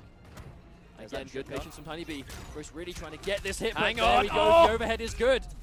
I'm inclined to think he's definitely going to kill on this combo. He's got him near the corner. The Injustice 1 combo as well. What a throwback there. Honeybee up 2 games. That did put Gross in a bit of a tricky situation, though. When you're currently being hit by a combo in the Speed Force, you thought, like, normally in that situation, it's, I need to air tag. I need to get out of this combo right now. But it is so easy for Flash to chase down your air tag. You basically can't air tag. Because also, if you get out of the combo and you land, he gets the grounded conversion into a brand new combo. Going for the Speed Force immediately. Wow, we very rarely see this, but Honeybee with the setup. Going in for another overhead, here we go. He's going to get a full conversion here, no Speed Force required. Oh, misses the ender though, but look at the life difference already. 60% and another hit. This could be it for Honeybee, taking himself to match point already. Are we going to see just cashed out damage or reset? He's going to have access to the Speed Force in this next round. Is he going to get a chance to go for it? Gross isn't even ready for the punish on that anymore. Honeybee's just going wild. But Honeybee knows he's just sensed that Gross isn't punishing, and match point already. Honeybee 1 life bar away from making top 8 on the winner's side. There's a trade. Now Gross, he's going to have to make this corner game count. Honeybee, he's not even hit confirming anymore. He doesn't need to. Gross is not punishing the lightning kick. So there's the block. That's the punish. He's looking for that now. He goes to the back 3, it's going to transition him, so he wants to keep himself in the corner. Does not want to give Honeybee the space to move, and a nice forward 3. This is the stuff we need to see from Gross. Spencer's bar 2. He looks a lot like Gross has just woken up, I think. Then he has the grab. Now when Honeybee is this low, any damage he can take on this life bar is free. But already we find himself, Gross is able to take a little bit of a return damage here, but Honeybee still with 4 bars to work with. Oh no! Oh no! And just look at the bar difference. Gross can't even go for a wager. It's 3 versus almost 2. That's still not enough. I reckon we'll see him try and clash if he gets hit one more time because he'll have no choice. But he's just spent all of it, the unblockable. Here comes Honeybee. He has access to Speed Force. There's a reset situation. Meatburn rolls towards him. Tricky stuff, but a nice throw tech coming out from Gross. Gets the trip guard too. Gross, air tech gets him out of it though. Honeybee still kept safe. Another bomb comes through, but Gross is too far away for it to work this time. Now Gross gets no bed, but a lovely block. Honeybee with the anti-air, the back 3. Gets another back 3, and Honeybee manages to go for top 8 for the first year of Injustice at EVO, and he repeats history. The Flash God Lord makes his return. Injustice 2, EVO 2017. After an up and down success levels in MKX, definitely a strong player, but, you know, obviously we had really good at year 1 in the game. Going straight back into his comfort zone, the game he loves the most, Injustice, he comes back with the Flash. The boy's back in town. Indeed, the Flash, he comes back and winner's side top 8 with this character. I mean, what a fitting story for Honeybee. There's no getting around the fact that the Flash is not the man he once was in Injustice 2. He is you've got to work a lot harder with the Flash. He's still clearly is top 8 EVO material character. Clearly capable of placing well in major world-class events, especially if you are the best Flash player in the world. And by the way, guys, if you're just watching and you're new to tournaments, yes, the comeback guy on YouTube did just get top 8 at EVO. So how about that? Oh yeah, that's a good point. The best comeback you will ever see. How about EVO top 8, my son? That is wonderful. The question is, will we see a comeback like that at EVO with Flash? We'll find out with top 8 later on, but we are moving on to the next game, which I believe is going to be... Oh, this is another good one. We have Theo. Let me have a look at this or bracket right now. We have Theo coming up versus Burrito Voorhees, so Now, King Jr. This is a really important match for these guys, obviously, but more importantly as well, whoever wins this match will move on to face SonicFox, and I believe that's actually a top 8 match. Whoever fights SonicFox after this. All right, yeah, so this is going to be Echo Fox Theo. Echo Fox Theo versus Burrito Voorhees. Winner of this will fight SonicFox, and the winner of that match will qualify for top 8, which means, think about it this way, only one of Theo and SonicFox can make winner's side top 8 today. Only one of them. Same path. They are in the same path. But, I mean, could that mean one of them doesn't even make top 8?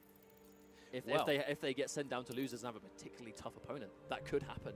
Whether it will happen remains to be seen, but Theo, I mean, I haven't seen Burrito Voorhees play yet so far this tournament, but clearly he is here very far along, doing incredibly well for himself. Plays a lot of characters. Yes. So that's the big one. I mean, also just for those that may recognize him, yes, Burrito Voorhees used to be Forever King Jr., but as some players do like to almost like sort of rename themselves, we see that quite often. Hey man, he does not need the name of his brother to be a recognized player. Oh, you know, 100%. This guy, he's been playing for a while. You know, he's a very young man as well, is Burrito Voorhees. He's been around for a few years now, but very young when he first started competing.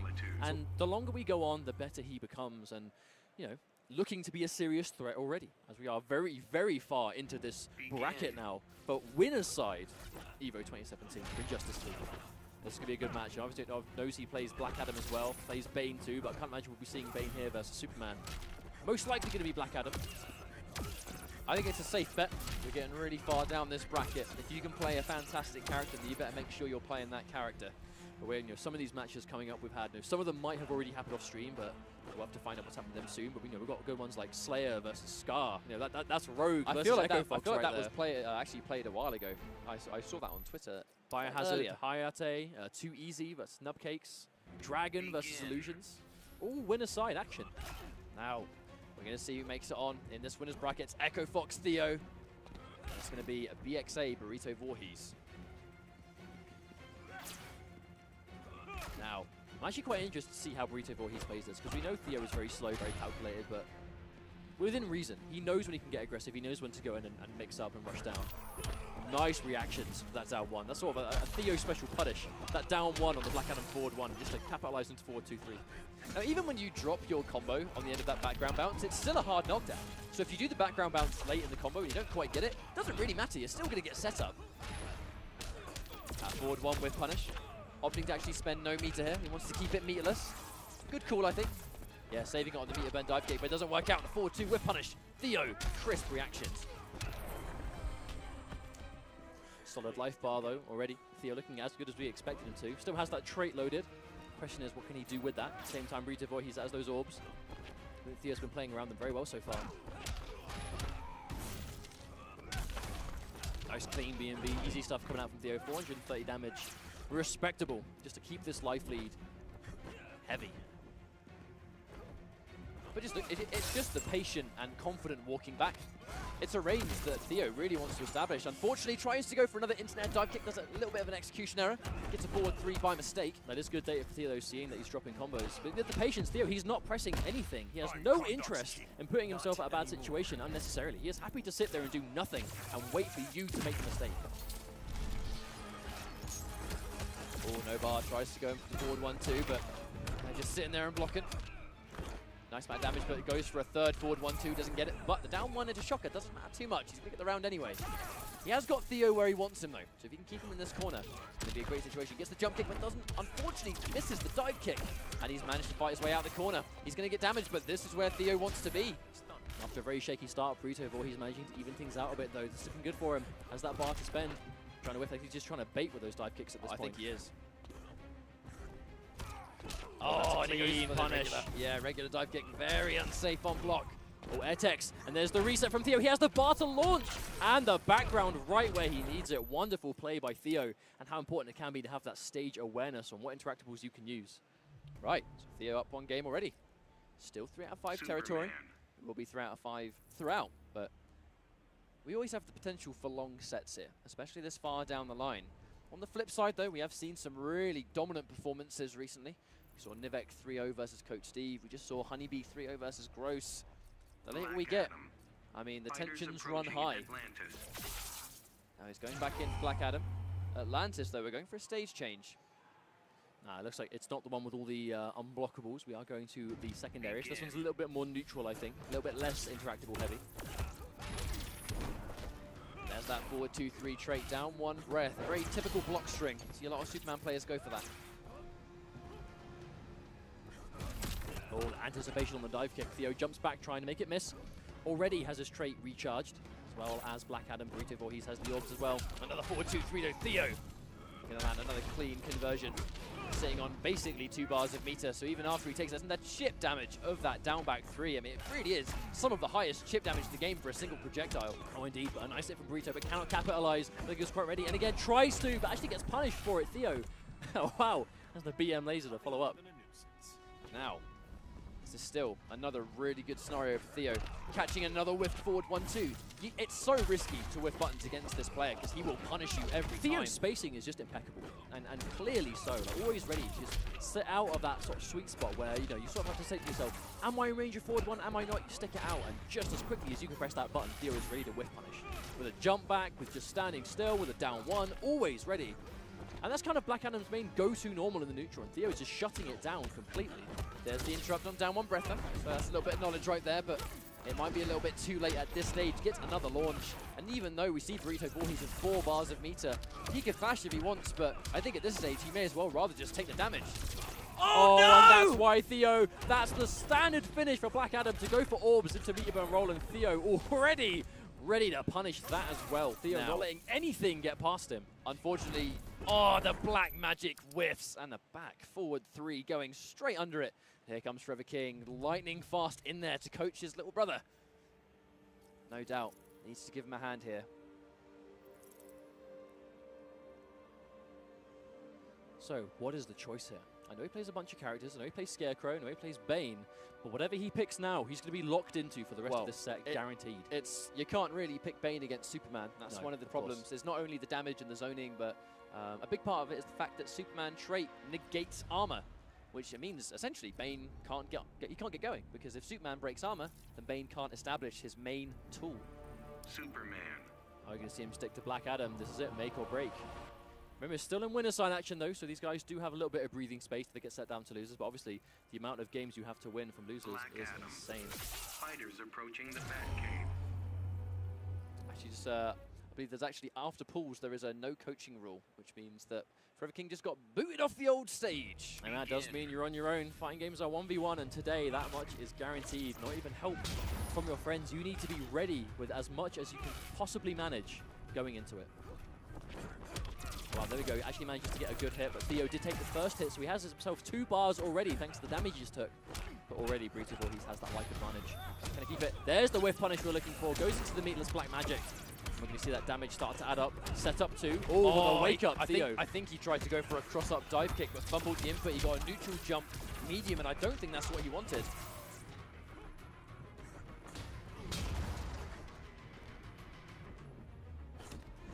Burrito Voorhees sitting on much more of a life lead. Wow, yeah. Theo actually killing himself in the process. Already half the sort of cooldown time on the orb's already gone. Damage comes through. No punish from Theo. Probably a bit too far away to get it guaranteed. Now, the thing is, though, you're in the corner against Superman. He's got trait. Your life lead is not safe. Oh, corner repositioning from Burrito Voorhees. Very smart. And wow, cleanly baiting out that wake up. Theo now falling right into Burrito Voorhees' plans. It's definitely a much better game for him. It's like we're watching 2 completely different players this game. Look at the adjustment. And then here comes Theo. Every single time he lands one of those lasers, that health. It's a big damage projectile, but another conversion. Black Adam, his conversions are pretty much uncontested when it comes to damage output. And here comes Theo. That forward 2 breath pressure. Back 2. Good call, actually, to cause the forward 2 to whiff. Oh, wow. Baits out the air tech as well. And a clean game. Burrito, boy, he's out of nowhere. Surprise game to return. I think a big thing is he actually got the life lead early and was able to sit on it, really slowing things down, and Theo kind of forced to move forward for a change. Oh, and again, Burrito Voorhees going towards that sort of tried and true first hit that Theo's been baiting out this whole time. Now Theo has the life lead, so Burrito can't quite do what he did before. Really good calls on that forward 2 breath pressure, though. Got him near the wall. Throw tech. I think teching a grab is very brave against Superman. That fast mid of the forward 2, it is risky to try and tech that grab. Match point for Theo right now. Unless you just have ridiculous reactions and can react to the grab by itself, which some people can. Oh no, unfortunately he doesn't quite time the orbs correctly. Don't think they were quite rotating in fashion. And Theo with another hit. Burrito Voorhees starting to stick out these buttons that Theo is ready to punish. It's whiff after whiff after whiff, and it is causing Theo to get the free damage consistently. There's the knockdown in setup. Meaty string. Last good. What a block from Theo. The defense on this man is just uncontested. Now we find Black Adam with these cans behind him. Doesn't punish the dive kick. Down 1 trade. He's still alive. Has to be very careful here, though. Here's a good jump. That's going to take the life bar. Now, you know, this looks like quite a commanding life lead, but this is Black Adam. He needs 1 dive kick to even things out. I don't think Theo's going to make it easy for him to get that. Even meter 2, which means that if Theo goes for a clash, he's not going to come off better just yet. especially as he just spent a bar. Actually 3 versus 1 so far. Theo happy to sit at this distance, really just trying to frustrate and harass him this distance. No, he misses the combo. That could be disastrous. That might have been a colossal error. We'll see if he gets punished for it. Looking for his time to go in. He needs to really thread that needle. Oh! Tries to dive kick over, but the straight laser prevails. Does so much damage by itself. Crouches under. You see Theo, this is exactly what he wants to do. Just frustrate from this distance. There's a whiff punish. Going for meterless. Not spending his bar on it. He wants to keep all 3. There's the chip damage. There's a punish again. Going in for black magic. He can't clash because he hasn't got the meter. Burrito Voorhees, he's on the warpath right now. Can he do it? Oh, down connects. He goes to the grab, but it doesn't connect. Push block coming out from Theo. Chip damage, not quite enough to finish things off. He has the orbs, the dive kick whiffs, and the down 1 trip guard from so far away. Burrito Voorhees was on the verge of a ridiculous comeback, but Theo snuffs it out before it has time to finish. You know what this means? We're going to be seeing the run back from CEO. These guys in winner's side, it was SonicFox versus Theo. Unfortunately, we didn't get to see it. That was really unfortunate. Of course, but those that saw it in person were like, it was one of the fastest 3-0s we've ever seen. And that was Theo against SonicFox. One of the players that is just so dominant in this community, the NetherRealm fighting games community. SonicFox is by far the most dominant player. Theo just swoops in at CEO and 3-0s him out of nowhere. Well, I mean, it's fairly safe to say that at CEO, SonicFox's absolute hardest tournament loss in a NetherRealm game, the most dominant loss he's ever taken, was to Theo. And we're about to see a run back here. I don't think it's going to be the same matchup that we saw before. But that's the thing, you know, Red Hood being the one is this is a ace in the hole right here. Because Theo, Aquaman, and Superman mainly, we know and have seen quite a lot by now that Red Hood seems to do very well versus Aquaman. That seems to be a tough matchup overall. Aquaman really struggles in that neutral situation. And Theo been playing nothing but Superman. Definitely sort of his main, I think, settled on now. Definitely his most confident character by far. But can he defeat SonicFox now? Only one of these guys. This is going to be for winner's side top 8. This is to qualify for top 8, to get that prestigious EVO top 8 medal, and even more importantly, those Pro Series points. Well, how Theo, much are on the line here? Theo and SonicFox are sitting pretty at quite a nice chunk of Pro Series points. So if either one of these guys gets at least top 8, in the winner's side as well, because if you get in on the loser's side, it'll be joint 7th. If you get winner's side, it's minimum joint 5th. And the difference between points of 5th and 7th at EVO is a huge margin. Indeed. Going for this button check, you definitely want to make sure you haven't got anything right now. But remember, only one, that's a crazy realization. That only one of Theo and SonicFox can make winner's side top 8. That is crazy! But that is unavoidable now. They're about to play for it. They've shaken on it. They're ready. It is time to zone in. One will go through to top 8 winners. One will drop down to losers where they have to win another match to qualify. And we are just about to get things started. It's going to be an Echo Fox team kill. SonicFox versus the newly acquired Theo. The legend of Injustice coming back in for 2. And SonicFox, the reigning champ of both Injustice and Mortal Kombat. We're going to see who makes winner's side top 8 right now. Can Theo repeat history? Can he 3-0 Fox again? Or is Red Hood the key? No one has came close to dealing with SonicFox's Red Hood. And I think if there's one person left in this path that can, it is probably Theo. Already built himself 2.5 bars, approaching 3 instantly. Now, we're going to see a lot of this full screen game, I think. The mine is going to keep Superman on the ground, but SonicFox, bit by bit now, he's got the life lead. He can now afford to be the one that plays Runaway, but does he even want that? He's got Theo in the corner. This is right where SonicFox wants it. That all the dive, particularly in that sort of backdash. Nice anti-air from SonicFox. Oh, ever so slightly too far away for the forward 3. So yeah, the timing was there, but the range wasn't. Doesn't matter too much though. Looking like he's going to take this round so far, and there we go. Very convincing round 1.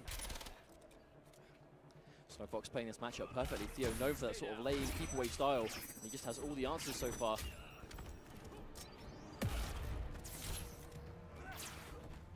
Yeah, this is a pace we're not used to seeing SonicFox play. Ooh, full combo conversion too. Theo's going to take the opportunity to get a bunch of free health back with this clash, but he's going to lose the clash now. So SonicFox has all this life bar left to not worry about the clash.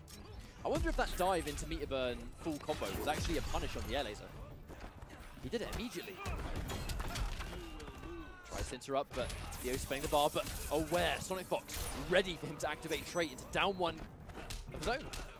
Oh wow, no confirm from Theo. That is uncharacteristic. Maybe showing signs of being flustered right now. Oh wow, mysterious hitbox. Oh, Red Hood's trait. He's got that mix-up of grab, overhead, or low at the very end. Theo going for the sweeping laser a lot, but unfortunately just sort of getting knocked out of it before he can connect. Now, there's a lot of work to do here. SonicFox sitting on 4 bars of meter as well. That is plenty enough for Red Hood to kill you quite easily. Oh, my hitbox doing a lot of damage by itself too. Instant bullets. Red Hood, he's got some regular projectiles, but he's also got almost like an element of hit scan, instant gunshots, and there we go. Game 1. Let's go to SonicFox. Yeah, quite a slow-paced game, but that's the speed he needs to play at for sure, guaranteed. Let's not forget, this is a crucial match. This is for winner's side top 8 to get that breathing space, knowing you've accomplished that goal that every fighting game player wants. Everyone wants to make top 8 EVO. Everyone wants to see themselves in that main stage. These guys are so close to being able to do it. Especially for a new game, right? Injustice 2, both these players are putting so much effort to be here. There's another anti-air, very clean anti-air, down 2 into mine, will be a full combo. And it's going to put SonicFox to that effective range that he wants to be, but Theo with a clean pickup. You see it? This is his ender, Theo, playing a lot shaky than we're used to seeing for some reason. There we go. He knew the mine was going to connect. Good awareness. The TV. Oh. Good fuzzy on the low, and SonicFox ready to get the punish too.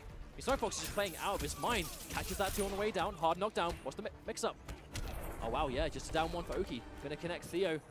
Doing quite a lot of damage, more than he did manage to last time, but not quite enough just yet. There's a clean backdash. Not a true block string, but so far doesn't matter too much. SonicFox, the repositioning down 2 once again. That's going to be a splat into another mine. A wonderful prediction on the up shuriken too. Look at this pressure coming out. There's the trait. Ends it early. Oh no, Theo catches him in between. And the air tech to get away from the refreeze. That was a good call. He's got him out of danger. He's going to get all of that free damage. And once again, yet to take a single life bar off SonicFox in this second game. Wow, look at the prediction. SonicFox, the low mine, and he gets a full combo off it. SonicFox, 1 step ahead all the time. Well, when Red Hood throws the mine, what do? You see the mine, you jump, you get hit by the shuriken. You stay on the ground, he goes for the leap, and it's a free way in. SonicFox with the knowledge already, this character, you'd think he's been here since launch. And that's just SonicFox's ability to pick up these new characters and get used to them very fast, but clean punish there. Oh wow, staggers it too. Look at the pressure coming up from SonicFox already. Well, don't forget, guys, if SonicFox wins this game, he's going to move on into top 8 winner's side. And his Red Hood's looking really unstoppable so far. That is going to be a big ask for anyone in his path in the bracket. Theo, well, yeah, the akimbo gunshots connect in the air. A corner pressure, tries to anti-air, but Theo manages to sneak through an air dash. And again, that dive being a wonderful answer for that breath. Theo just hasn't found an answer for it yet. Has 4 bars to work with those. That's a lot of damage. Traitors popped, but look at the life difference already. So yeah, SonicFox, that gunshot going to do a lot to just keep this life lead strong. If there's one thing Red Hood has, it's variety. He's got different projectiles all going in different directions, but he doesn't have, it's not just a regular projectile that flies around. He's got an instant check on that gunshot. It's not a go-to option, but at the last round, it's a really good option. That's going to open up for Theo, though. Gets the air dash and another air tech. Yeah, SonicFox just using his meter perfectly right now. Hasn't got anything left now, but clearly hasn't been needing it so far. And again, just look at the meter. Theo is consistently low on meter. He's got 2 now, but getting checked out of the air. You know, Theo just doesn't want to sit there and hold the dive because you don't want to let SonicFox in. You want to keep him away. This is a bit of a tall order for Theo. No, SonicFox, he has no interest in going anywhere near him. Really just happy to play this keep away game. Theo forced to come in. And the dive comes through again. 170 damage. Well, you haven't got this much left. That is a big amount to deal with. Yep. He manages to get the laser, but does he have the health left to take this life? The problem is he's eating projectiles after projectiles, and it is not a scenario that you're able to clash. He's got 4 bars, but he's not able to get anything off it. Theo, he's on the verge of getting sent to losers by SonicFox, looking to make this a 3-0, breezing his way into top 8. And that's that's going to do it! More than enough damage! And SonicFox manages to secure himself another winner's top 8 placing at another EVO. 1 step closer to being the world champion. Is a lot of people's picks to win. There are plenty of players here that can contest him, but Theo was one of the big ones, and that was a 3-0 result. So at this stage, it's going to be kind of hard and intimidating for anyone that's got a fight. I think winners. That was hands down one of the most anticipated sets of the day so far, I think. I mean, if for any reason it's, you know, Theo is newly acquired by EchoFox, newly sponsored by them, which is obviously SonicFox's team, but also the fact that when they did fight at CEO, which was just a few weeks ago, you know, it wasn't long ago now, Theo was able to take that 3-0 comfortably. Yeah. So everyone was like, you know, SonicFox, very dominant player, but Theo is right there trying to stop him. And here we go. Clearly, Red Hood is his answer to it. And you know, it was a risk for SonicFox to bring Red Hood to this tournament. You know, it was a new character, not anywhere near as much time with the character as other ones he has up his sleeve, but clearly he was ready, he was practiced, and he has got himself to winner's side top 8 for another year. So far, we know that the 2 players in top 8 we've seen already qualify as SonicFox and Honeybee. That's Mortal Kombat, and it's year Let me number 1. consult your bracket and see what we've got coming up. Let's have a look. We've had some really good games so far. That result there was, I'll be honest, I expected it to be a little bit closer because Theo is himself an amazing player. I don't think we were expecting a 3-0. I think that's a fair assumption. But Theo now sent into losers, which is a bit of a shark tank already. Oh, yeah. But now he's been thrown into, it's gotten a lot more dangerous. And, you know, everyone's sort of seeing him go down to losers, and they're a little bit nervous. But Theo's a pretty big shark himself. If someone, has Theo in their bracket and they go, right, you play for top 8, your opponent, Theo has already sat down, that's going to be scary. I kind of feel like that was a lose-lose situation for whoever's sitting in losers waiting to fight the loser of that. You fight either you're there, SonicFox like, or Theo. you're going through losers, and you're there, you go to the judge, and you're like, right, what's my next match? I'm feeling really good right now. And he's just like, oh, you fight the loser of that. You look up at the stage, and you see Theo and SonicFox sitting next to each other. And it's just like, in their newly acquired Echo Fox jerseys, the camo design, oh, they're fresh. They're ready to go. They're ready to play. They are ready to play. And already, we have 1 Echo Fox in top 8. Who's going to be coming up next? We'll find out very, very soon. We'll find out in due time. But we've seen some crazy matches already. I mean, this is a really strong top 32. I'm going to say it, based on what we've seen so far. Awaiting on updates as and when they come. But I believe Foxy Grandpa managed to make it through top 8. White Boy, Samij, we saw Samij eliminate Madsen. So who's made it through? Have we seen top 8 just yet, or are people playing for it? All of these matches right here are for top 8. So right now, it's not quite been updated just yet. Who does Foxy fight for top 8? Out of biased curiosity. Well, according to the bracket we've got right now, it was him versus Peanut, which obviously would have been Deadshot versus Fate, which is not a good match. That's a horrible. But if Peanut wins that, oh mate, that would be so sad. Yeah, of course. But keep in mind, we only have a certain amount of time. We can only stream a certain amount of games. And obviously, you want to get the qualifications for top 8 as a priority, absolutely. So we'll be finding out what happened with these as soon as we can, as soon as these sort of brackets get updated. But let's reflect on what we've seen. We are trying to get the next match up as soon as possible. But for now, let's just reflect on what we've seen. So the big one, SonicFox Red Hood, that was probably one of the biggest talking points going into this by far, was how ready is he going to be?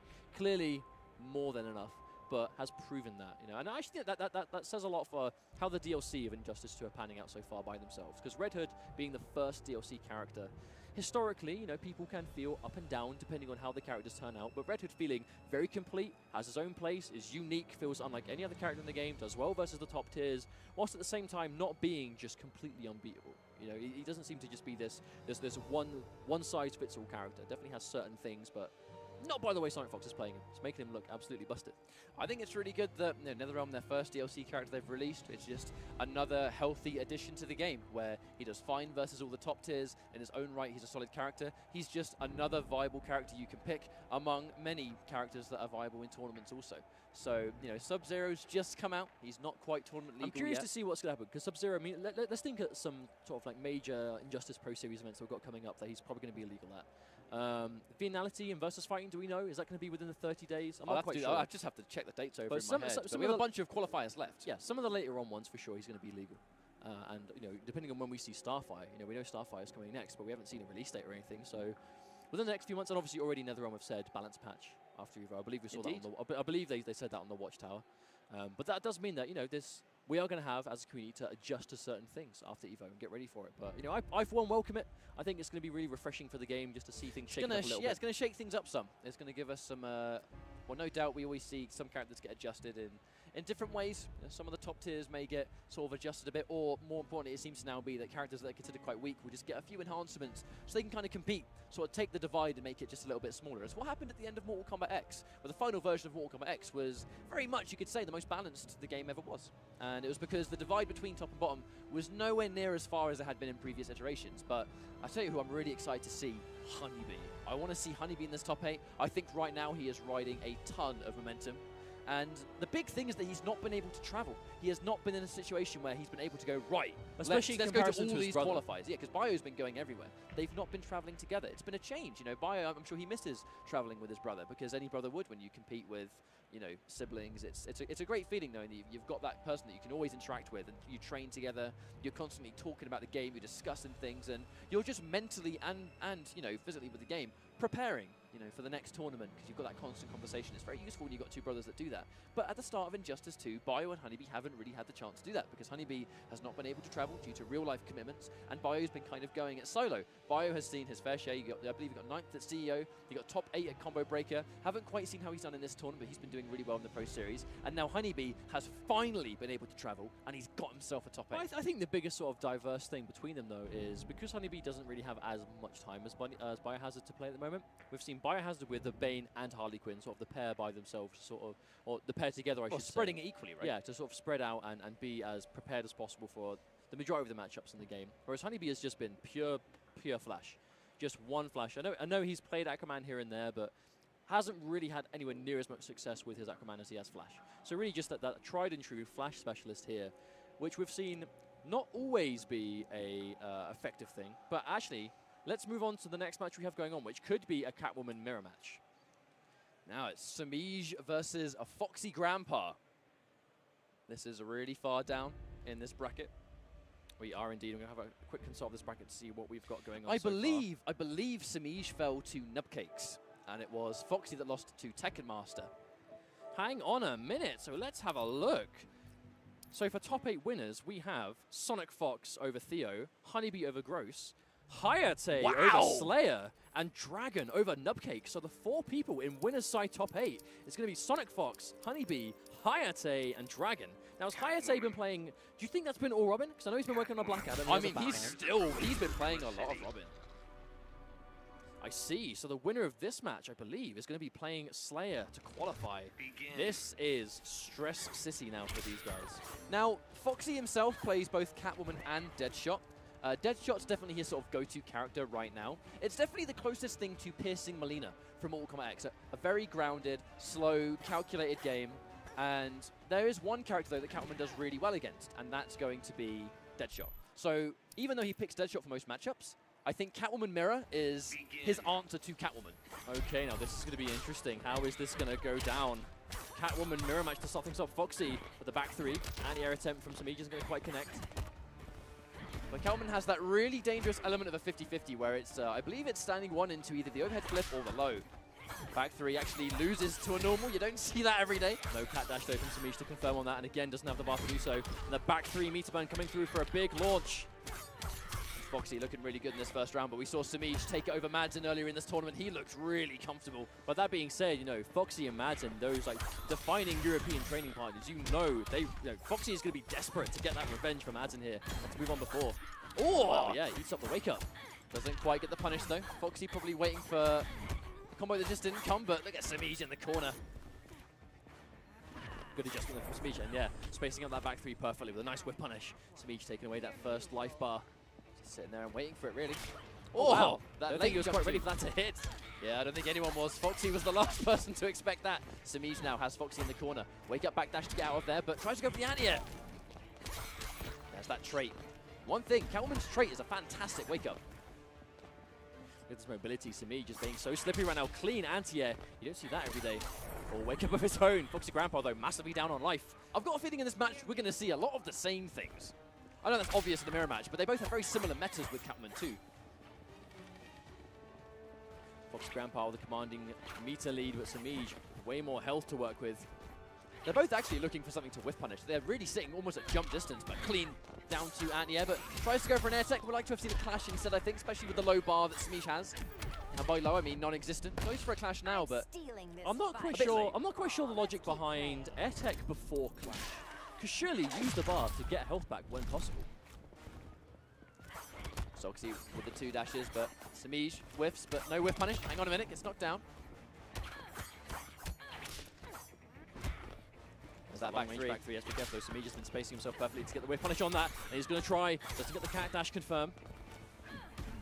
Oh, and he eats it. Foxy's going to go down 1 game. Samij up 1. Are they going for a quick restart, or is he going to sit there and be patient? There's a no coaching rule, unfortunately. They're going to have to get Madsen off the stage. Madsen's going to have to leave the stage. It is unfortunate, but that's what we're going to have to work with. That's the way it rolls. After pools, there is a no coaching rule.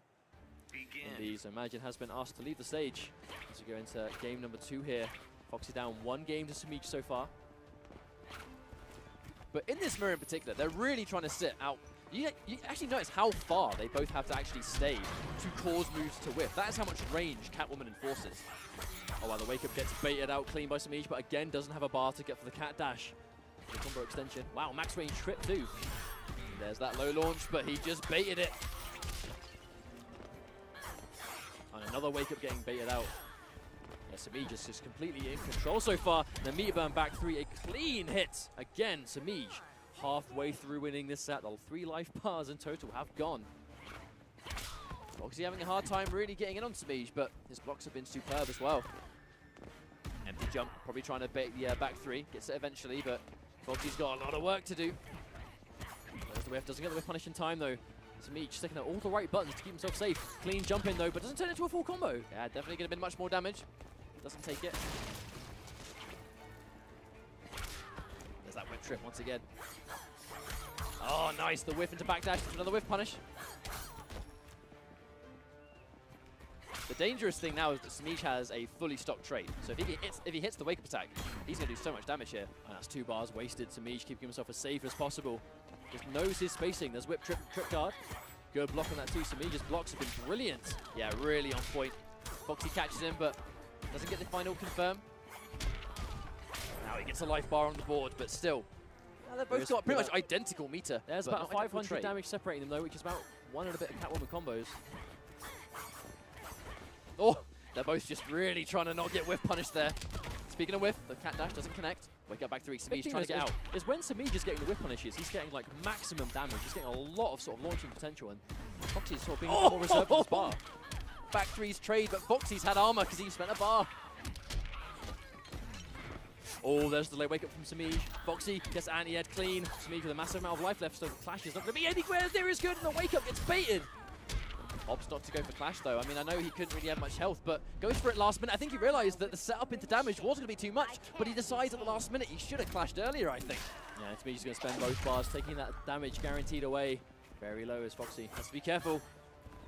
Oh, and he walks runs straight into it. Samij up 2 games.